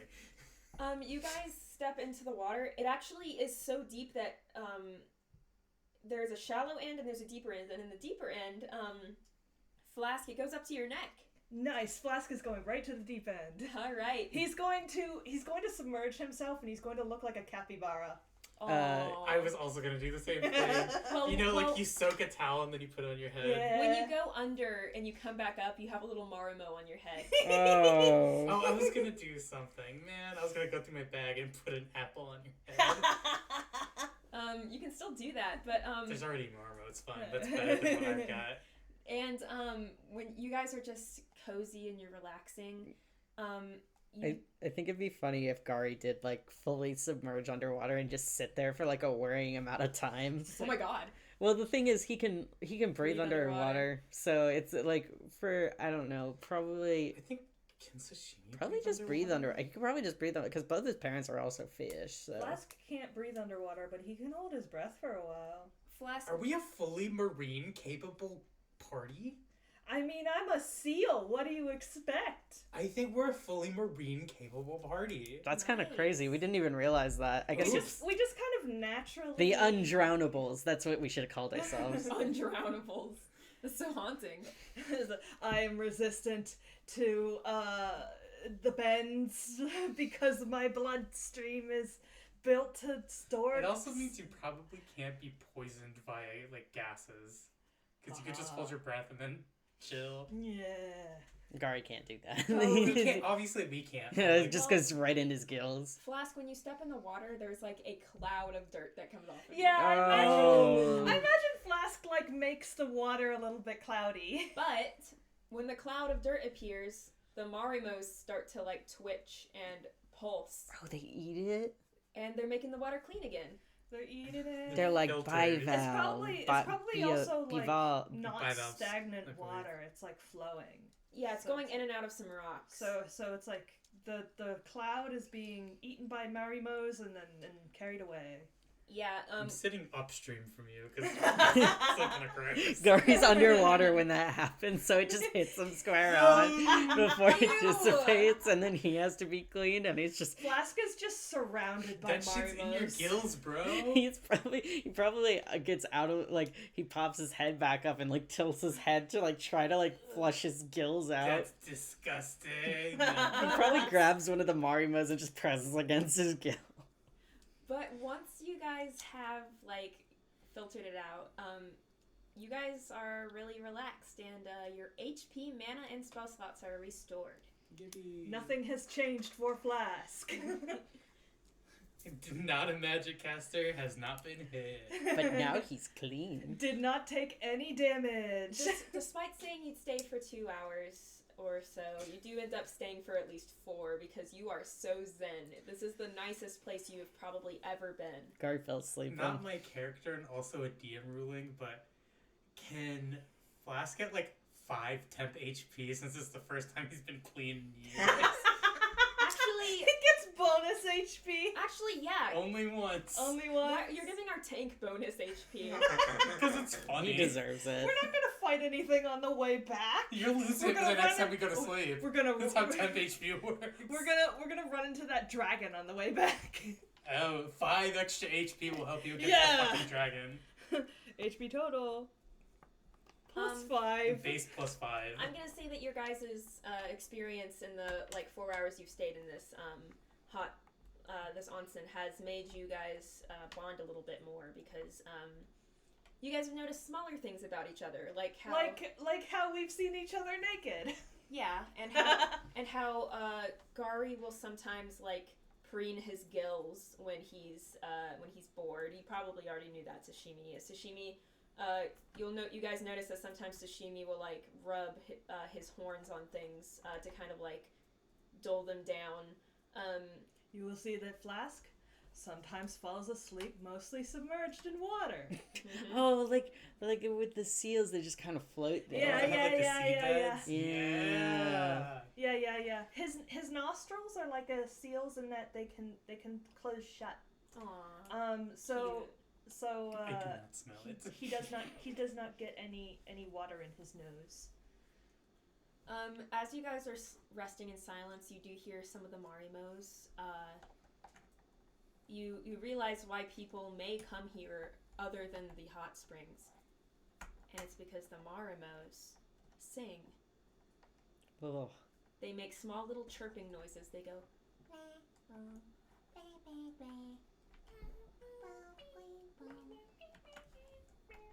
And it's very calming. Gari in his head is just like, maybe I'll set up a cabin here. Maybe I'll set up my doomer cabin. My here. fugitive doomer cabin. Yeah. And every now and then He's gonna bring down the property value. every now and then some koi will come in and they'll give you some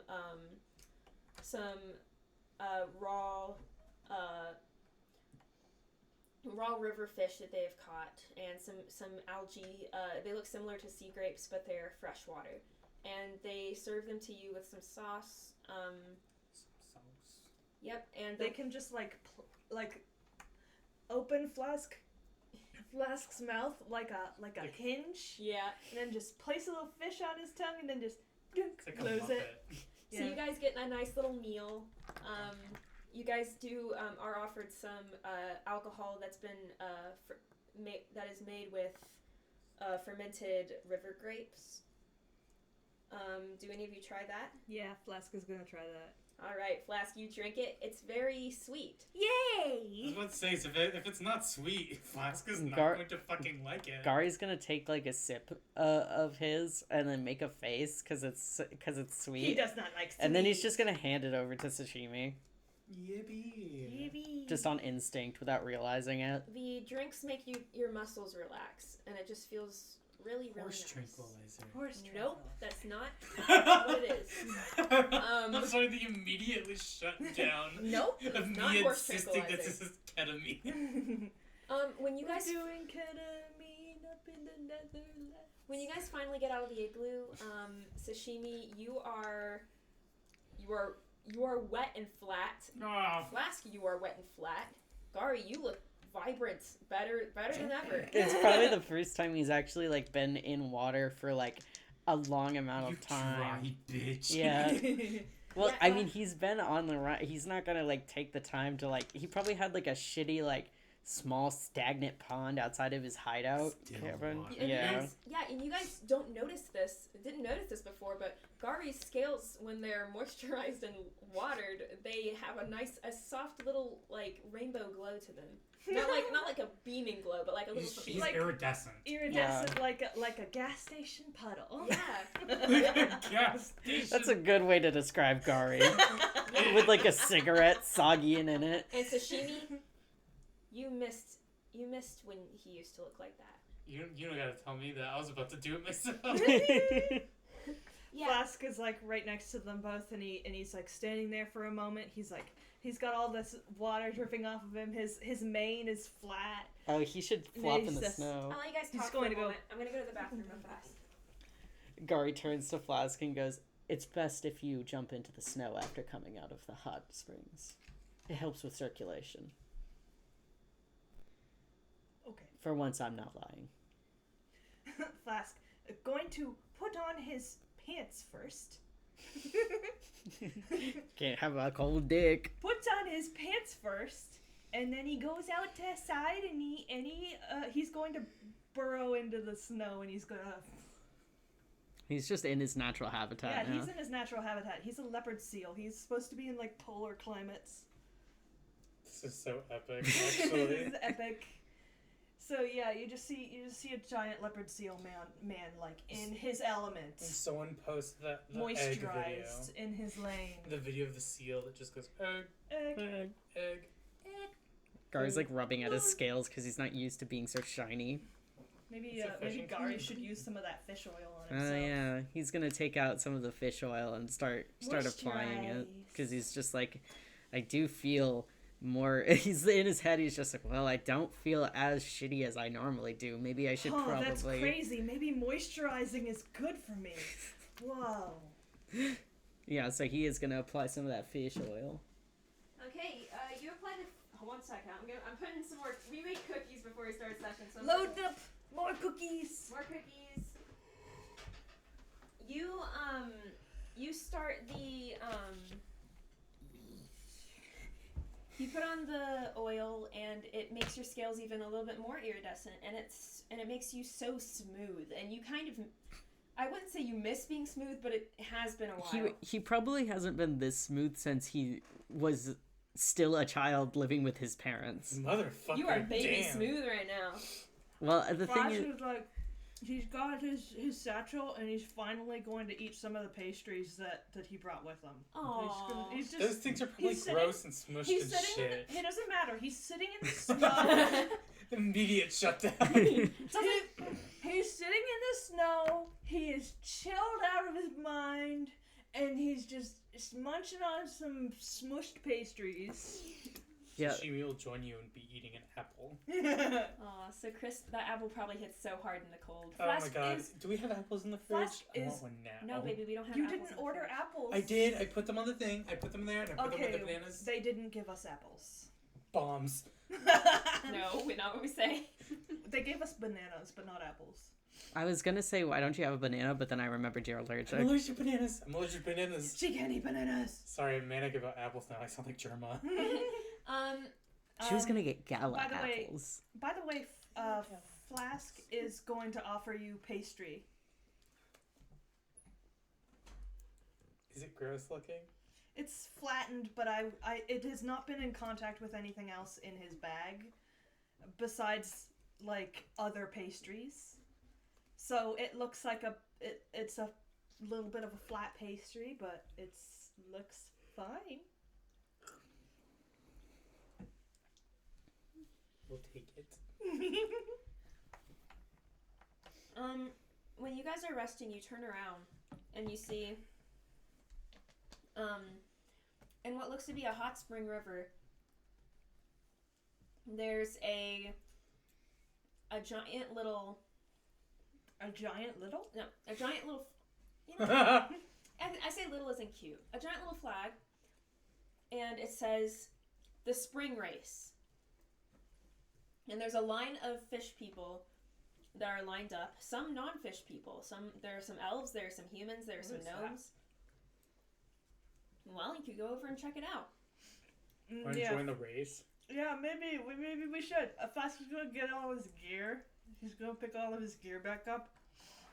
And he's gonna be like, let us find out what that is. Okay. Well, you guys head over there. There are a bunch of fish in that line. I assume you talk to them? What do you say? What is this? What is happening? One of the koi fish turn around and say, Oh, this is the festival of the water cycle. We're currently doing an event every single day where we race as fast as we can, and then we try to go up that little waterfall at the end there. and he points, and there's a small little waterfall going up a hill.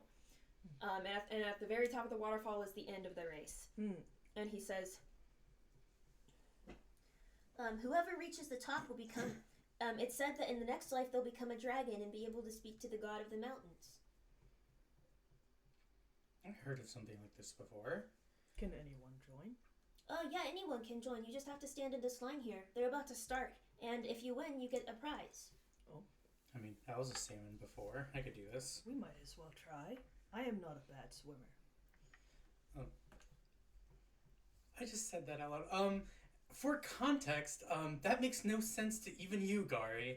I've never been a salmon before. Flask has just passively accepted that you said that.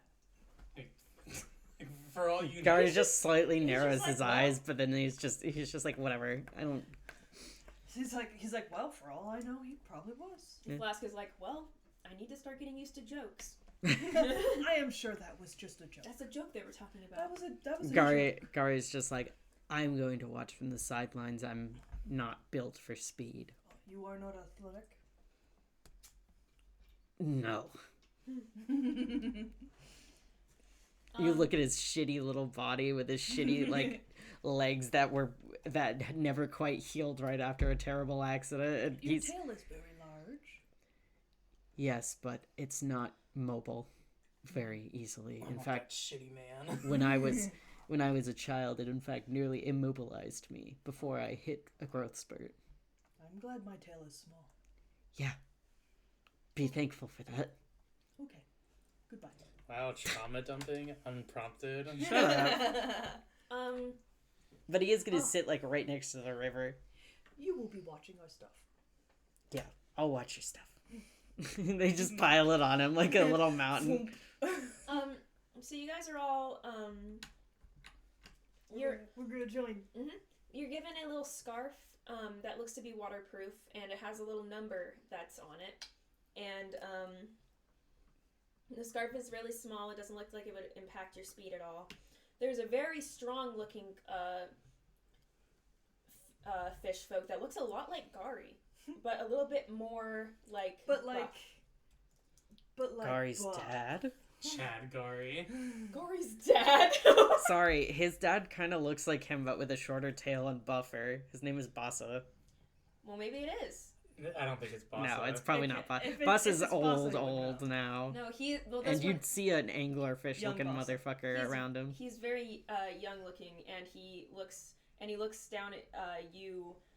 He looks down. He's taller than even you, Flask, and he looks down at you and says, "You're joining the race. Yes, we are. I wish you luck." You too. Gary's just like glaring at him. He's jealous. Yeah. Oh my God. Flask is a good sport. He's taller than than him, he's buffer than him, and his tail is functional. More drag. He's larger, but that creates more drag. Yeah. Means he might be slower. I mean, That's what Gari's thinking. yeah. He's just like, he's coping. He's coping. All right. He's looking at Sashimi for Sashimi's reaction. Can someone hand me a D10? All right. Green. all of you get a D10 as well that are racing. Can I, no, never mind. Gary wouldn't do that. What'd you do? Enter your boy. Well, no. I just thought it would be funny if Gari could help with rolls by cheering, but then I realized Gari probably wouldn't do that. We can probably use these. Oh. You guys do have your hero We've been points. saving them. Oh, there goes that one. On the sound of a loud Marimo that was squeezed, Oh. everyone leaps into the water, and we will be doing 5 rolls for the first half of the race. So roll 1, 2, 3, and do your D10. What did you guys get? 6. 2. All right. Flask gets a bit of a slow start. Sashimi, you're in the head of the race right now.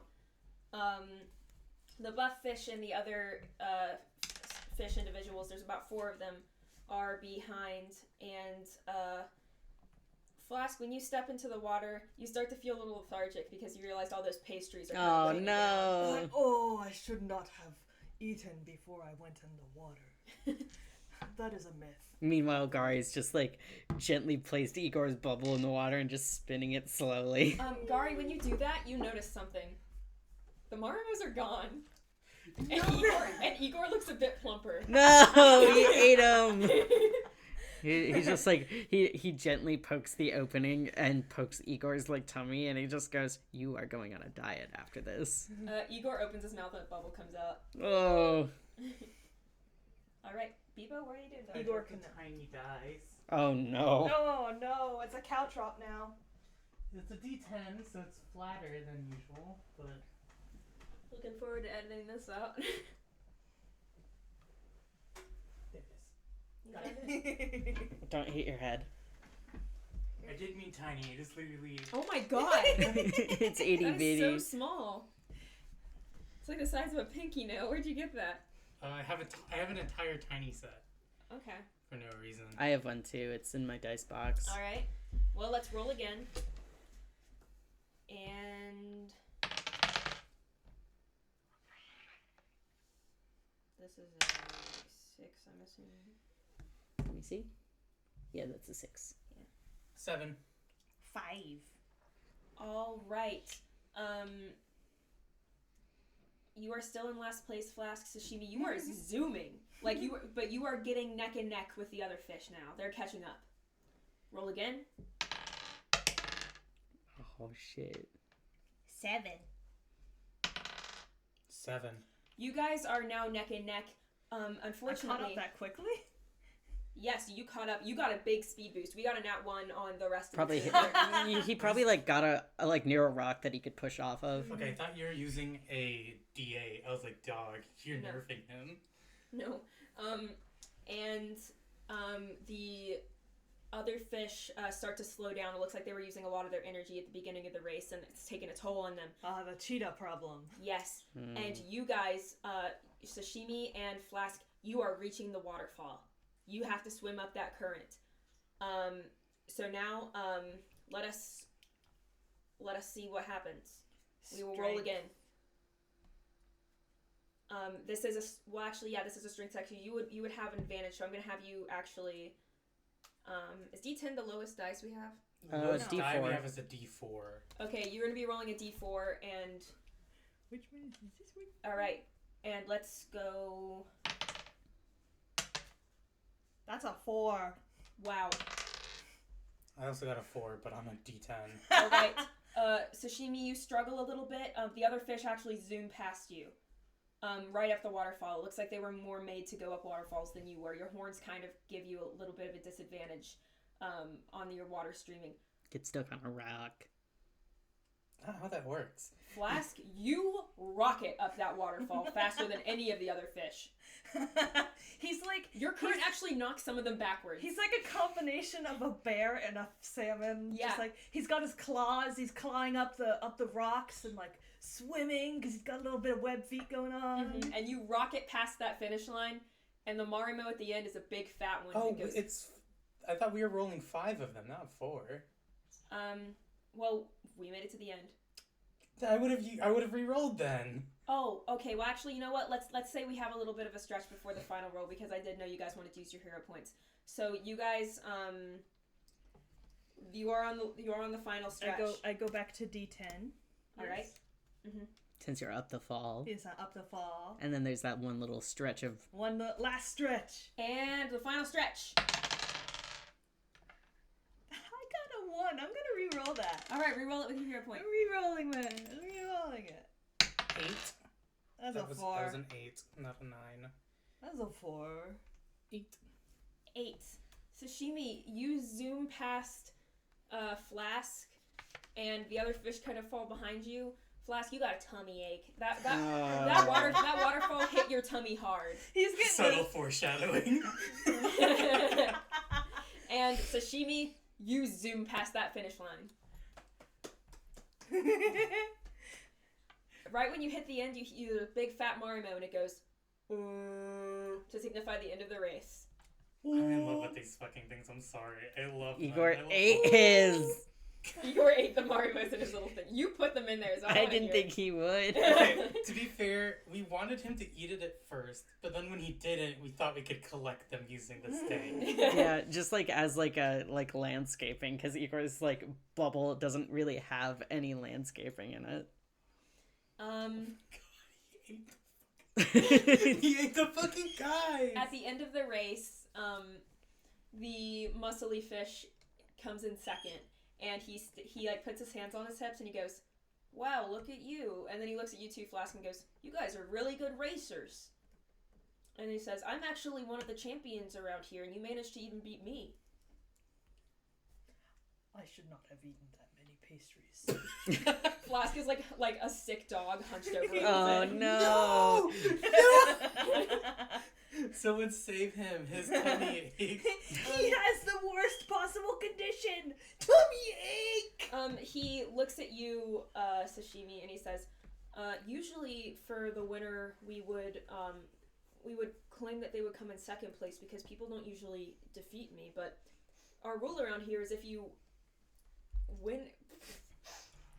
What happened? Sorry, someone in chat said they were low-key expecting you to say, "Wow, you guys are pretty good racists." I also was gonna say something like that. Me too. I was gonna be like, you could call us the racists. Why is there a piece of corn on the plate? Oh, I found that on the What's floor. wrong I with think put it it there? should it leave it on the floor? No. You're right. And he like turns to you, Sashimi, and says, "Because you beat me, you get a special prize." Special prize. Yeah, and he like reaches into his pocket and he takes out a little bag. There looks to be little charms that are enchanted. They look similar to Clonpeto, and they are they come in pink, orange, and purple. Which one would you like? I want a purple one. All right, you pick a purple one, and he says, "Do you happen to do magic of any kind?" Yes, I do. Oh, wonderful. These actually give you one more spell slot. The fuck? Hello? That's kind of crazy. They're really powerful. We have our village elders enchant them every single year during the festival. Oh, I'm stupid. They're fucking color coordinated. I didn't even realize that. I just saw purple and my mind went blank. Purple. And he goes up to you, Flask, and he says, "You were also extremely fast." And then he like, hold on, let me see here what they had for the second place. Oh, I wasn't supposed to get this item. Damn. Okay. No wonder it's fucking that good. Yeah, you should mark that down so you don't forget. Okay. He hands you, tummy medication. It's a small crystal that's tied to a ribbon, and he hands it to you and he says, "These are, I assume that you're an adventurer that uses a lot of melee weapons." Just from looking at you. Yes. You're very wet. You're very wet. Yeah, Yes, I am. you're like dripping. Only adventurers get that wet. Yeah, he like he's just got like the strings of hair, just like Yeah, the they're cartoon. He hands it to you and says, if you place this on a weapon and then you throw it like a projectile, once a day, it will catch into a green fire that doesn't burn anything, but it will hurt whoever you throw this at. That is very interesting. Yeah. I should write that down. Yes. This is called the ribbon of fire projectile. Okay. Well, that's pretty Is self-explanatory. that a big item or a small one? Super small. You I can also super just small? put it in your pocket. Yeah, it's a small little ribbon, and on it is tied an enchanted crystal. It's like how Gari's It's bottle an doesn't item count. upgrade, essentially. Yeah, so if you so want it to put it doesn't on a take weapon, It's a It it is take a up negligible item slot. yeah. So if you want to put it on one of your weapons, and you throw it, it will do fire damage, but it will only do this once a day. Okay. Okay. Thank you. Of course. My name is Bokello, by the way. If any of you want to come back here and race again, I will let you know that you, I believe, and he turns to you to me and says, you technically count as a festival champion now. Do I have to defend that title? Well, every year you do. If you don't return during the next festival, I will become the next because I was last in place, and we will see if anyone else takes that title. Guess I have to keep track of what day this happens next year. If you do not come next year, I will steal your title. Yeah, Flask is gonna be coming back and taking that. Not He's gonna come next- back. and next not time. eat- Next time I will not have a tummy ache. not- Catch me without a tummy ache, bro. See what happens. And then it will be all over for you fuckers. So what's the crystal called again? Crystal of Fire Projectile. Okay. Ribbon. Ribbon of Whatever. Either one. Ribbon of Fire Projectile, Crystal of Fire Projectile. It's got both. It's got both.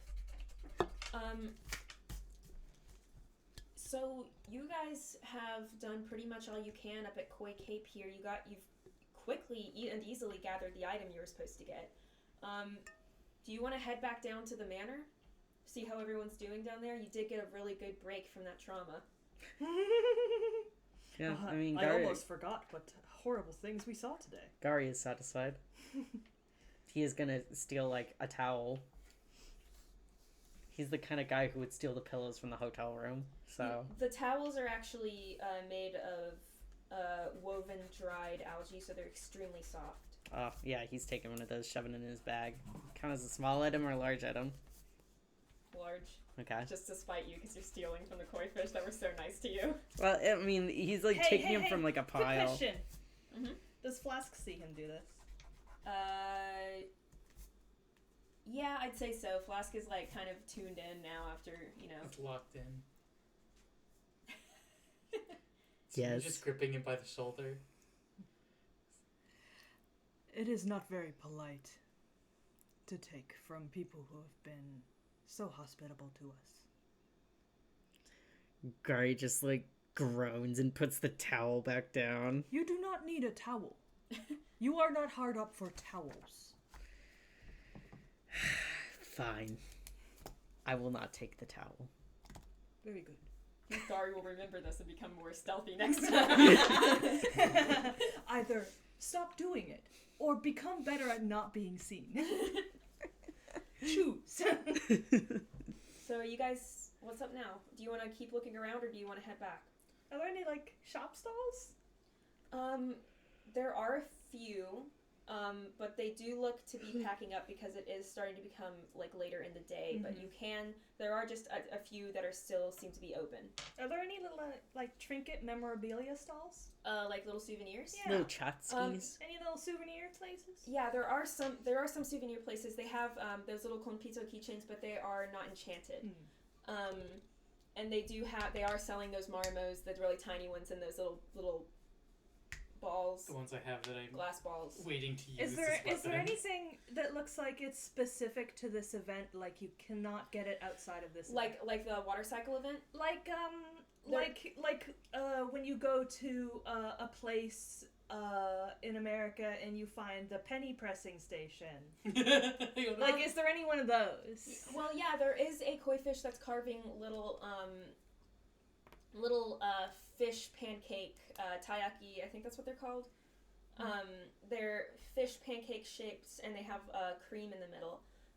But they're carving wood into the shape of that for the water cycle festival. And They're carving wood into a pancake? do you know what taiyaki is? No. Let me see if I can find a picture. I have a bag of it. Hold on, I can just show you.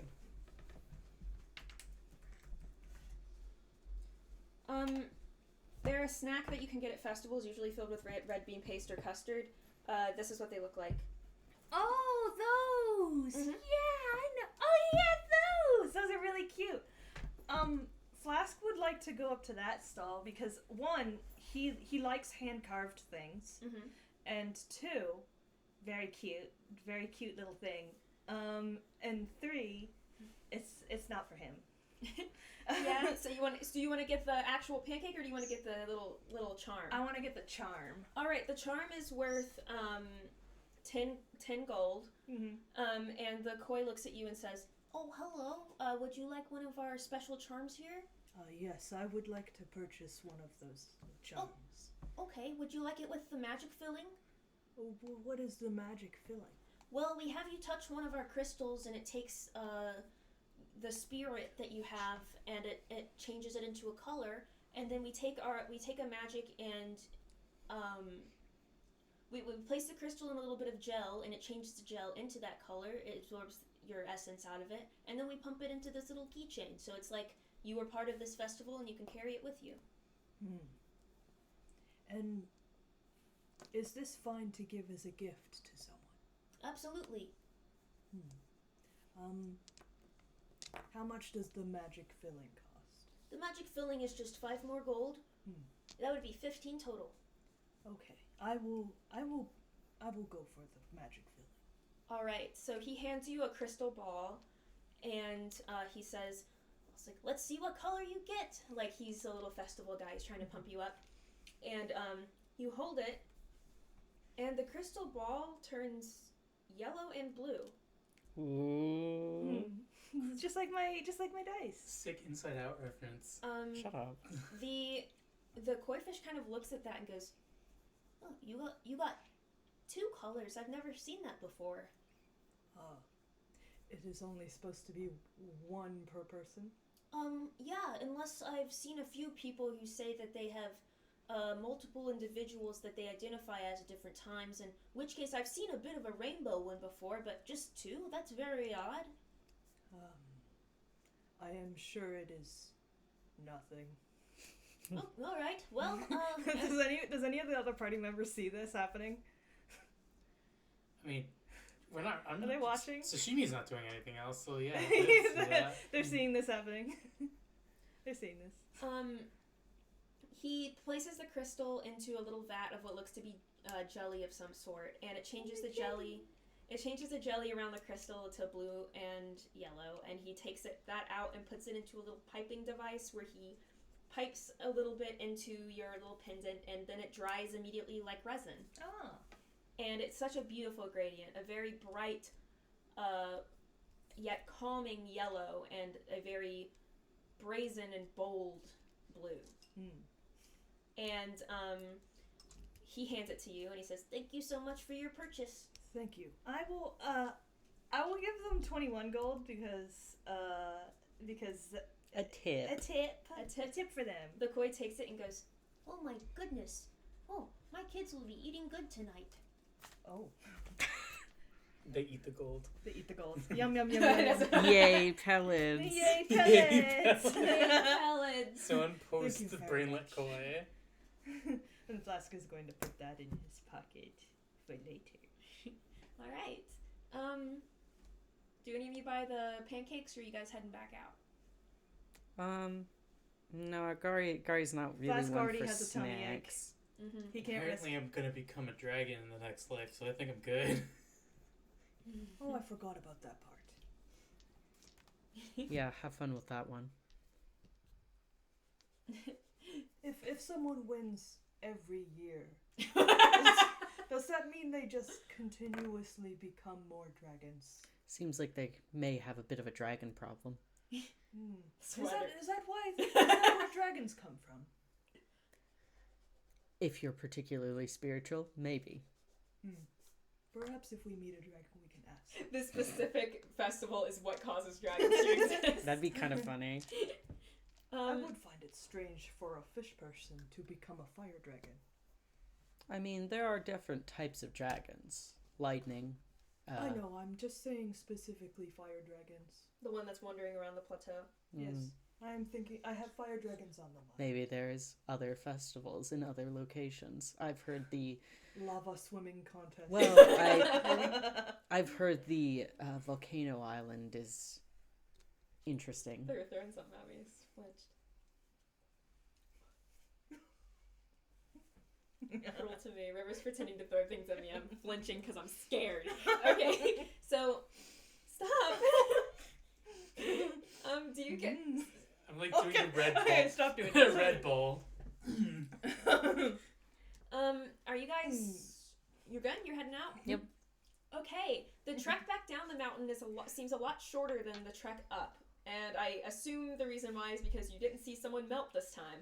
Yeah, you know, I feel like that kinda would. doesn't it? Maybe even the weather has let up a bit, so it's like, oh, this is just like a walk down the block. This wasn't even that long. Yeah. So you guys walk through. Some of the Marimos are singing a quiet song. Big fat ones are kind of making deep, resonant sounds. Igor's just looking at fucking Gari's just looking at them and then back at Igor. Igor's making noise? slamming himself against the bowl. He trying wants to get more. blood! Yeah, he wants more of those. Oh my god, no! Gari just like tasted more of the Gari flesh. just like gently taps him on the nose and it's just like, you are on a diet now. Igor opens Big boy Benny. Igor opens his mouth again and another bubble comes out. My point exactly. You've created a monster. Another monster. Igor actually opens Do his not mouth. call him a monster. And when he opens his mouth, you hear. You sure? I see they're not digested yet. Or maybe that's just Igor's new power. Is Igor make noises now? You gave him vocal cords. Oh no. I hope not. No, he's just burping up the screams.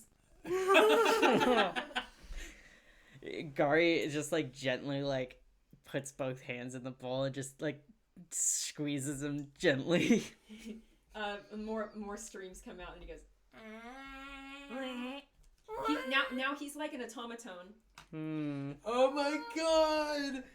We'll have to see if that's permanent or not. I hope it is.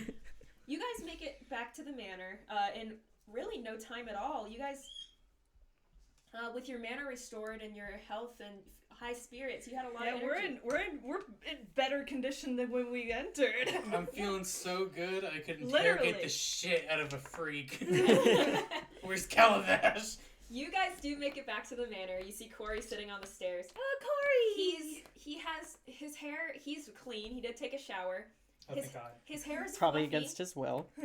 Well, his hair is fluffy now, and he's wearing like a t-shirt, and his overalls are kind of hanging around his waist. He has the overalls off, and he looks at you and he goes, "Oh hey, what's up?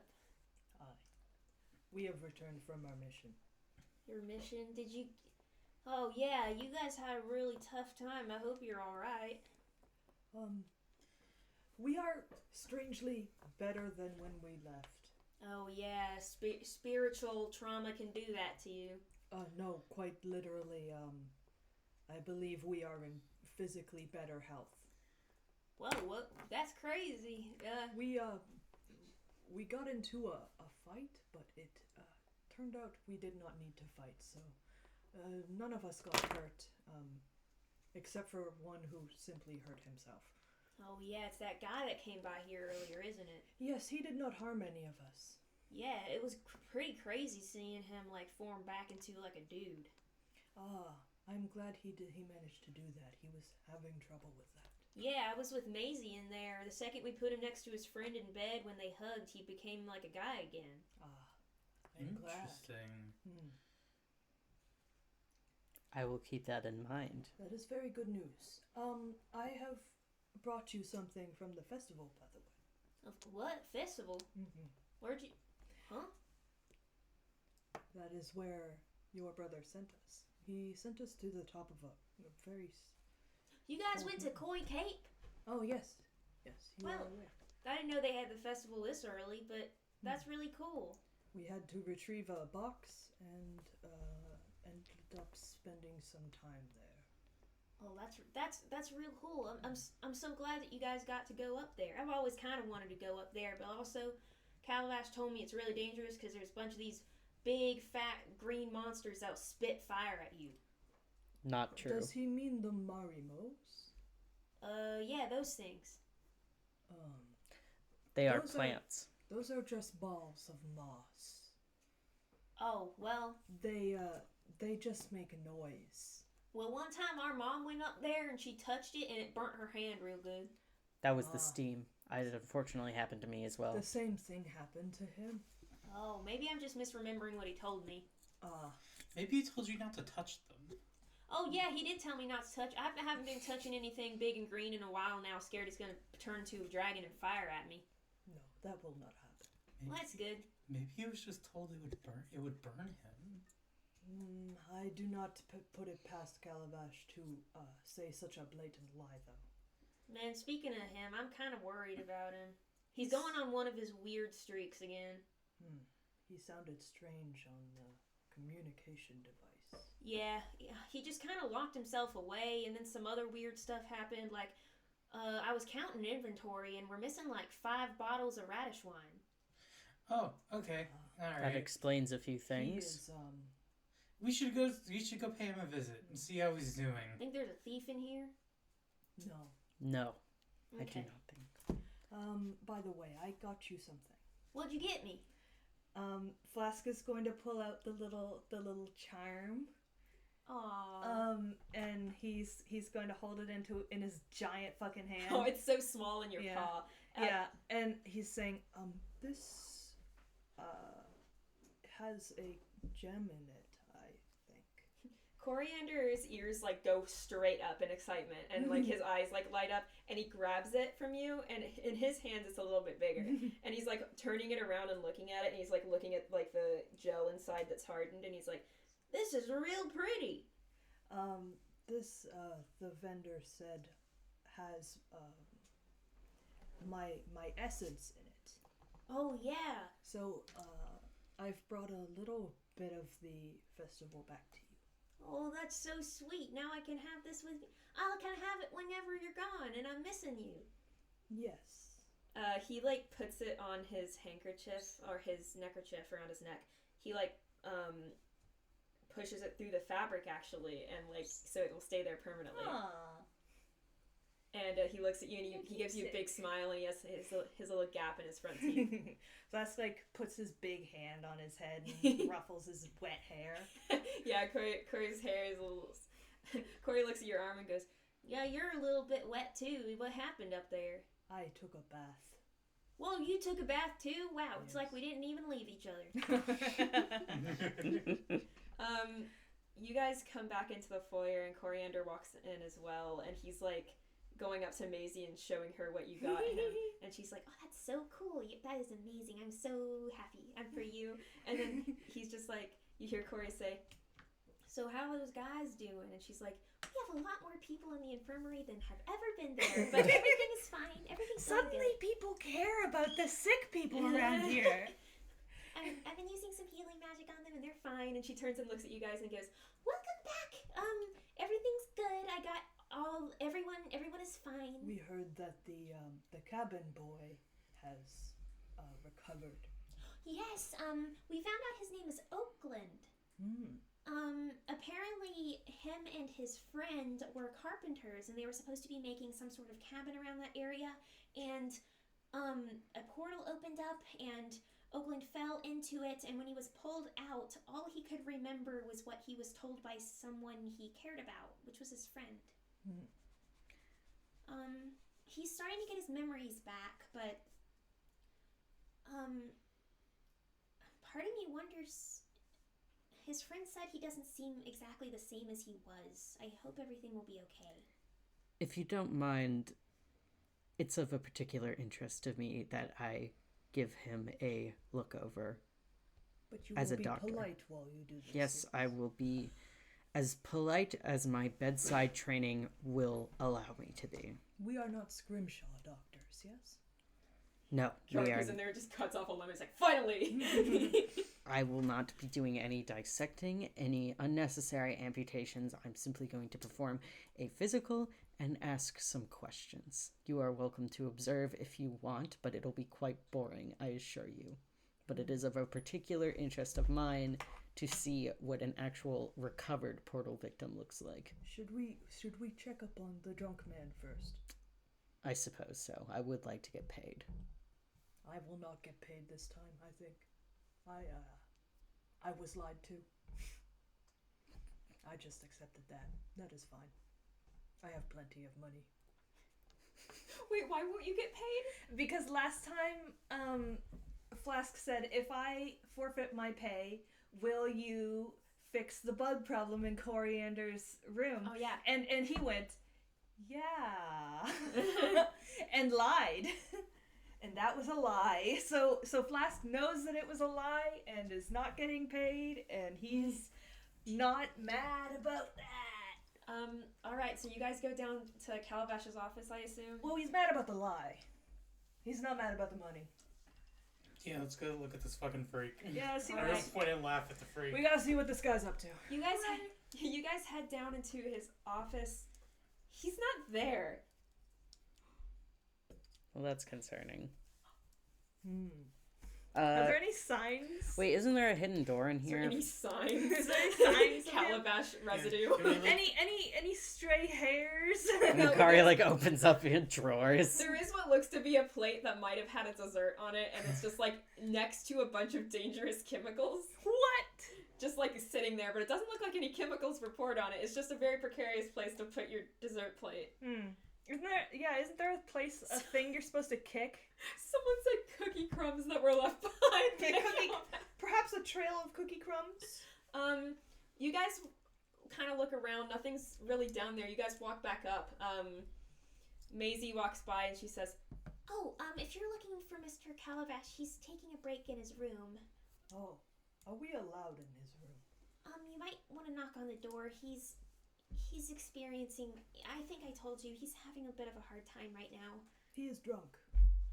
I didn't want to tell you. He does have sort of a problem with that, but... I have known many men who have drinking problems. Oh, yeah. It's only when he gets a certain way, though. Yeah, that is common. yeah, you guys do make it to Calavash's room. It's kind of close to Coriander's room, across a staircase that leads down, but on the door there is kind of a family symbol of spice on it, and it's a very nice door. A very stark contrast to Coriander's little raggedy door that has pictures that he's pinned up of his family that he's drawn in crayon. And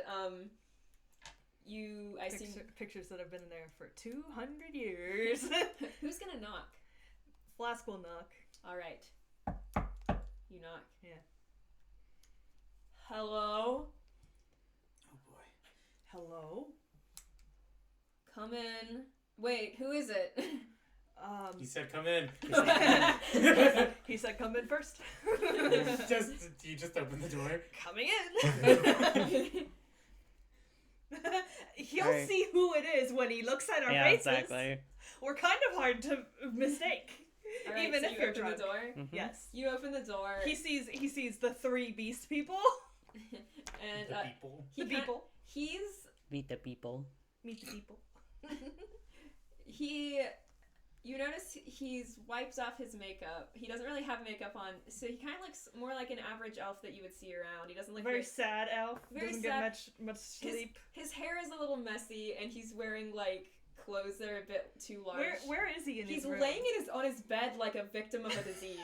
I want that. Like man. reclined. Yeah, he's reclined like someone would recline themselves over a piano. He's staring at the ceiling. He doesn't seem to even look to see who came in, even though he asked who it was. We have retrieved the item that you sent us for. Thank God. Please give it to me. What is it? He just like reaches his hand out. He looks like he's really out of it. Grabbing Yeah, for he's it. like grabbing for it. He's He's like, hand it to me, please. give it to me. Yes, I agree. I think it'd be a wolf. I think so too. Yeah, but he has his hand out. Do you hand it to him or do you just not? I'm gonna open the box. You open the box? Yeah. Okay, he sees you do this and he's like, don't do that. Please don't do that. Don't do that. Please, I don't want you to ruin it. Don't do that. You'll breathe. Inside, there is just some sushi and rice. This Are you motherfucker. serious? Gari does say that out loud. I told you it's mana and health restoration. I didn't lie. Gari is going to loom over top of him and slam his hand down on the bed. You made us fight an unholy horror. Go about 3 hours away. Climb a mountain. To get you sushi? You described a bento box to us. Oh, well, he did not know we were going to fight a house. I don't care. We could have run into anything out there. You could have just told us that we Is were he getting just your fucking lunch. starving? We are not your delivery men. Don't place your hand on this. This is imported silk. Gari clenches the sheets in his fist, and his little claws make tiny little tears. Why would you do that? I paid for you to have a nice time. Perhaps step back. You know it came out of my budget. I tried really hard.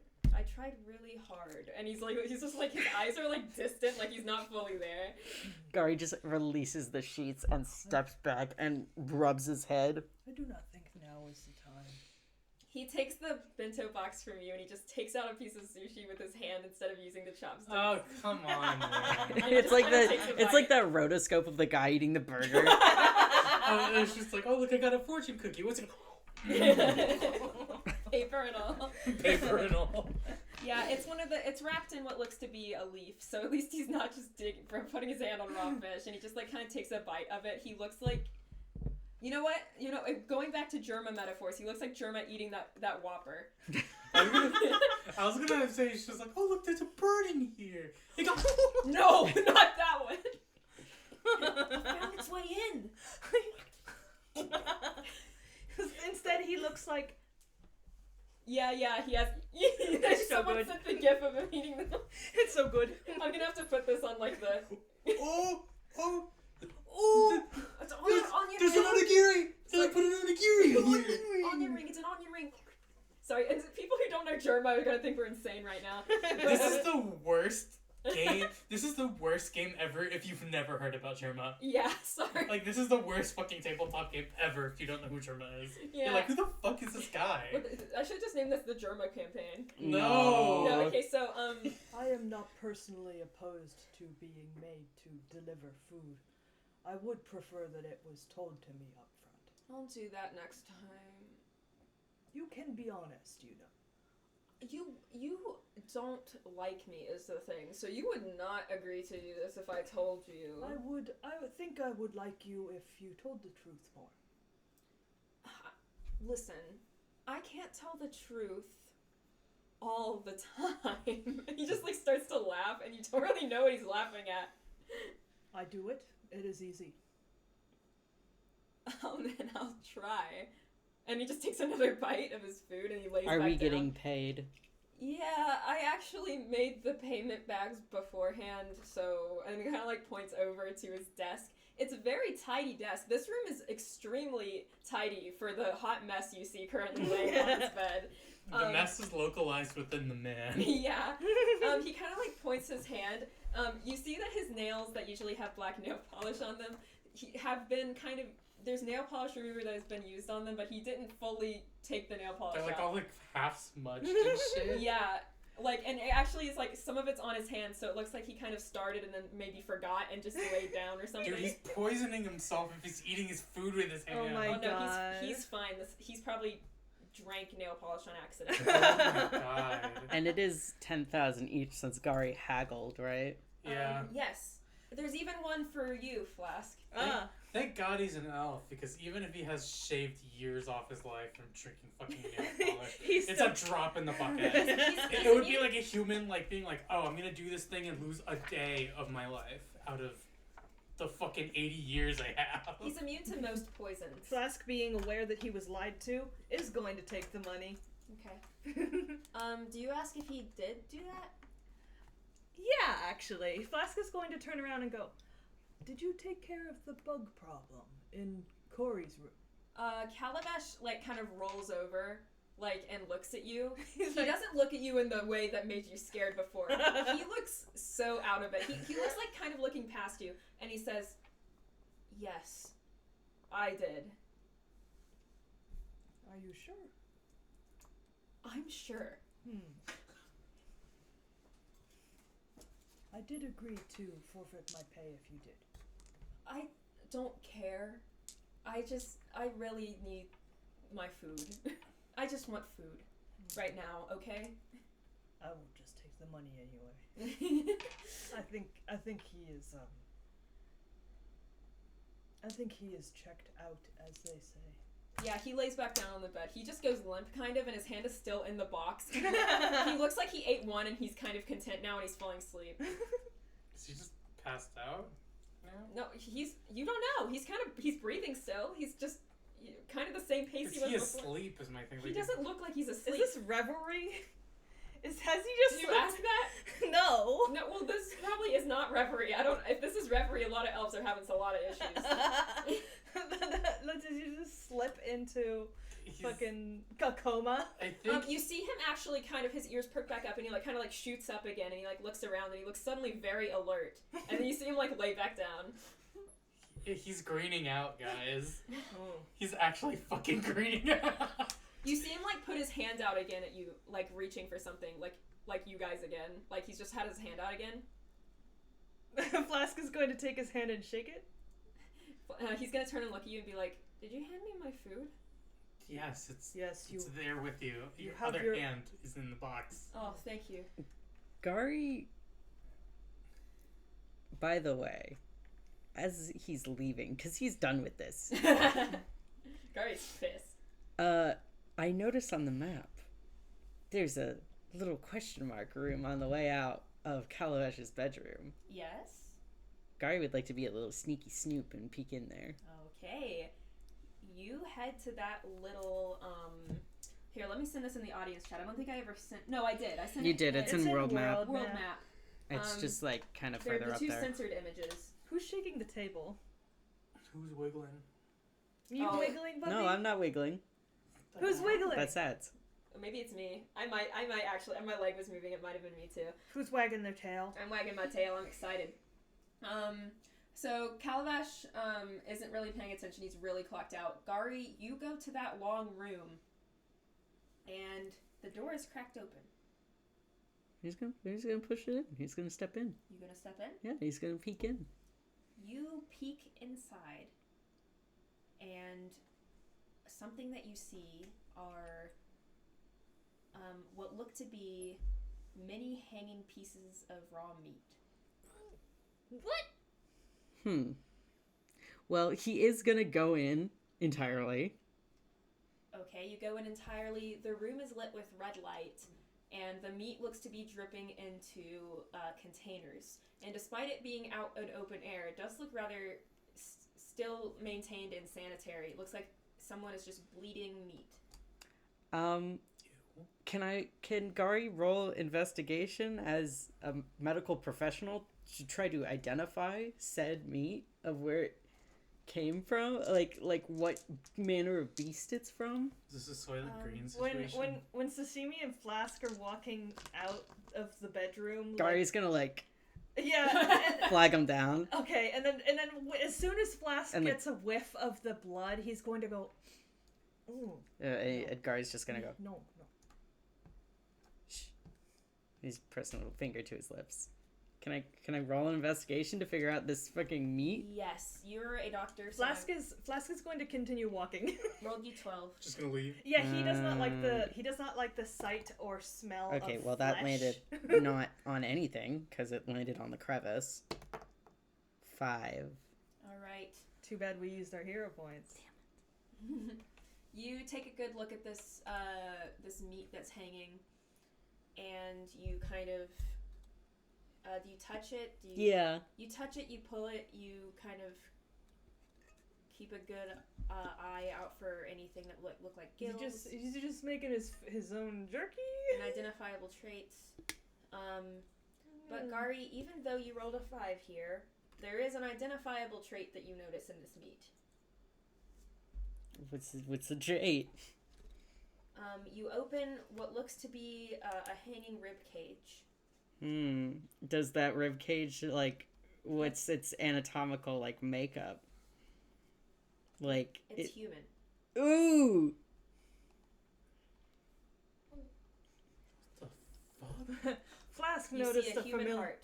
Flask notices a familiar smell that he does not like. Gari's going to turn slowly. Yeah, Calavash was eating sushi, by the way. Someone asked. Yeah, he's just eating sushi. And gestures to the rib cage. Flask is not looking. He's walked out into the Flask hall. is gone. Flask is in the hallway. Well, he's gonna turn to far- Sashimi and be like, Flask has already clocked what that is. What the fuck? what do we... Why does he have this? I know it's not my business. Flask is like gesturing like. Is what would I be able? What would I have to roll to figure out what this is? Is like Like, is there any clues, like, No, but the like thing on a is just, desk or something in here? Is it like occult based? Is it? You like don't think that it's anything that you've seen before that has been used in any ritualistic manner. It's just like a yummy food room. Yummy food room? It's human flesh, yummy food. Yummy food That is an room. insane way to say that. Yummy food room. Sorry, I don't know how else to, like, for consumption. It looks sanitary.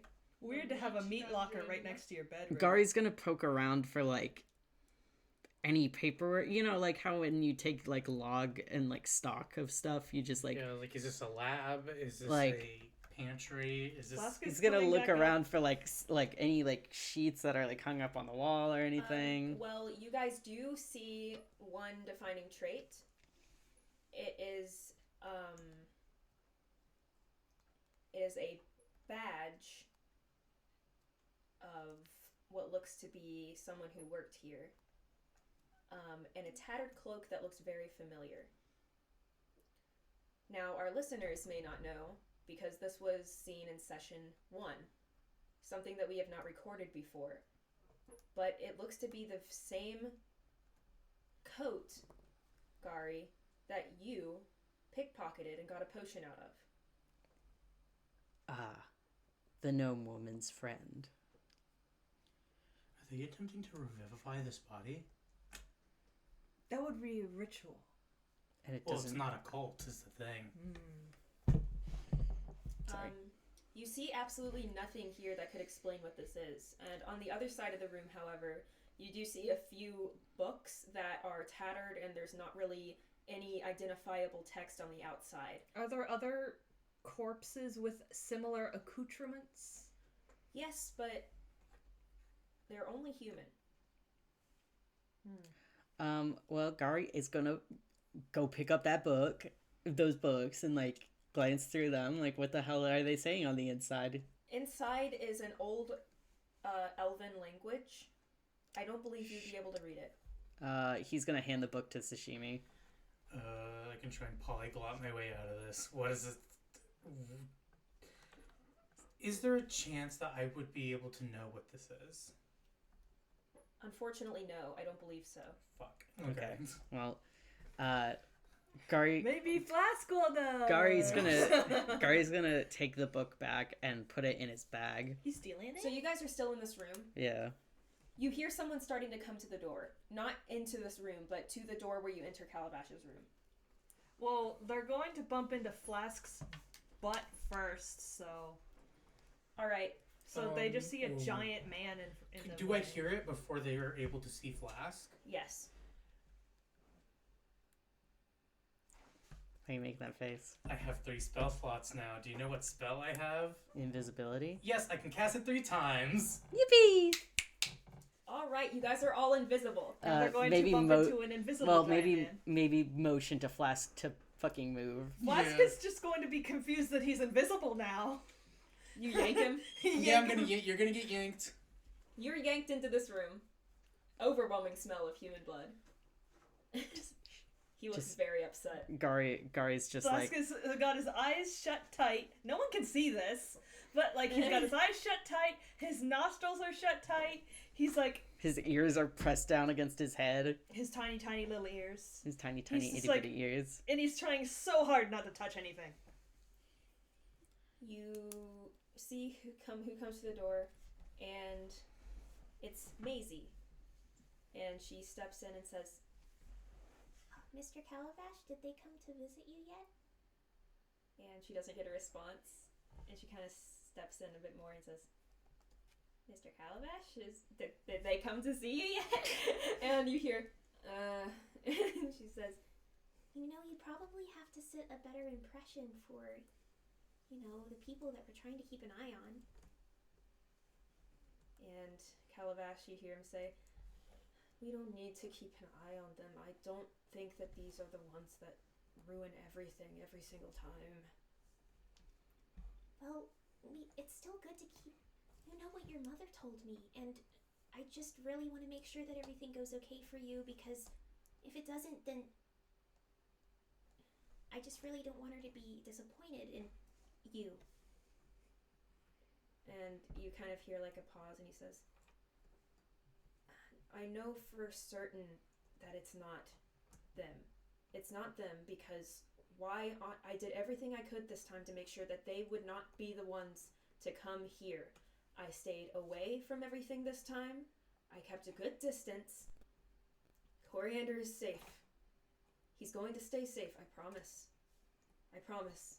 And Maisie says, But you can't promise. You can't promise that, because the last few times you promised that too, and you were so sure. You were so positive, and then it happened anyway. I don't think that there's a solid way that this can go. And you hear Calavash say, I promise this time will be the time that it works. And Maisie says, Okay. As long as you're sure. and she kind of backs up, and you watch her leave, and the door shuts, and you kind of hear a long pause before you hear quiet sobbing.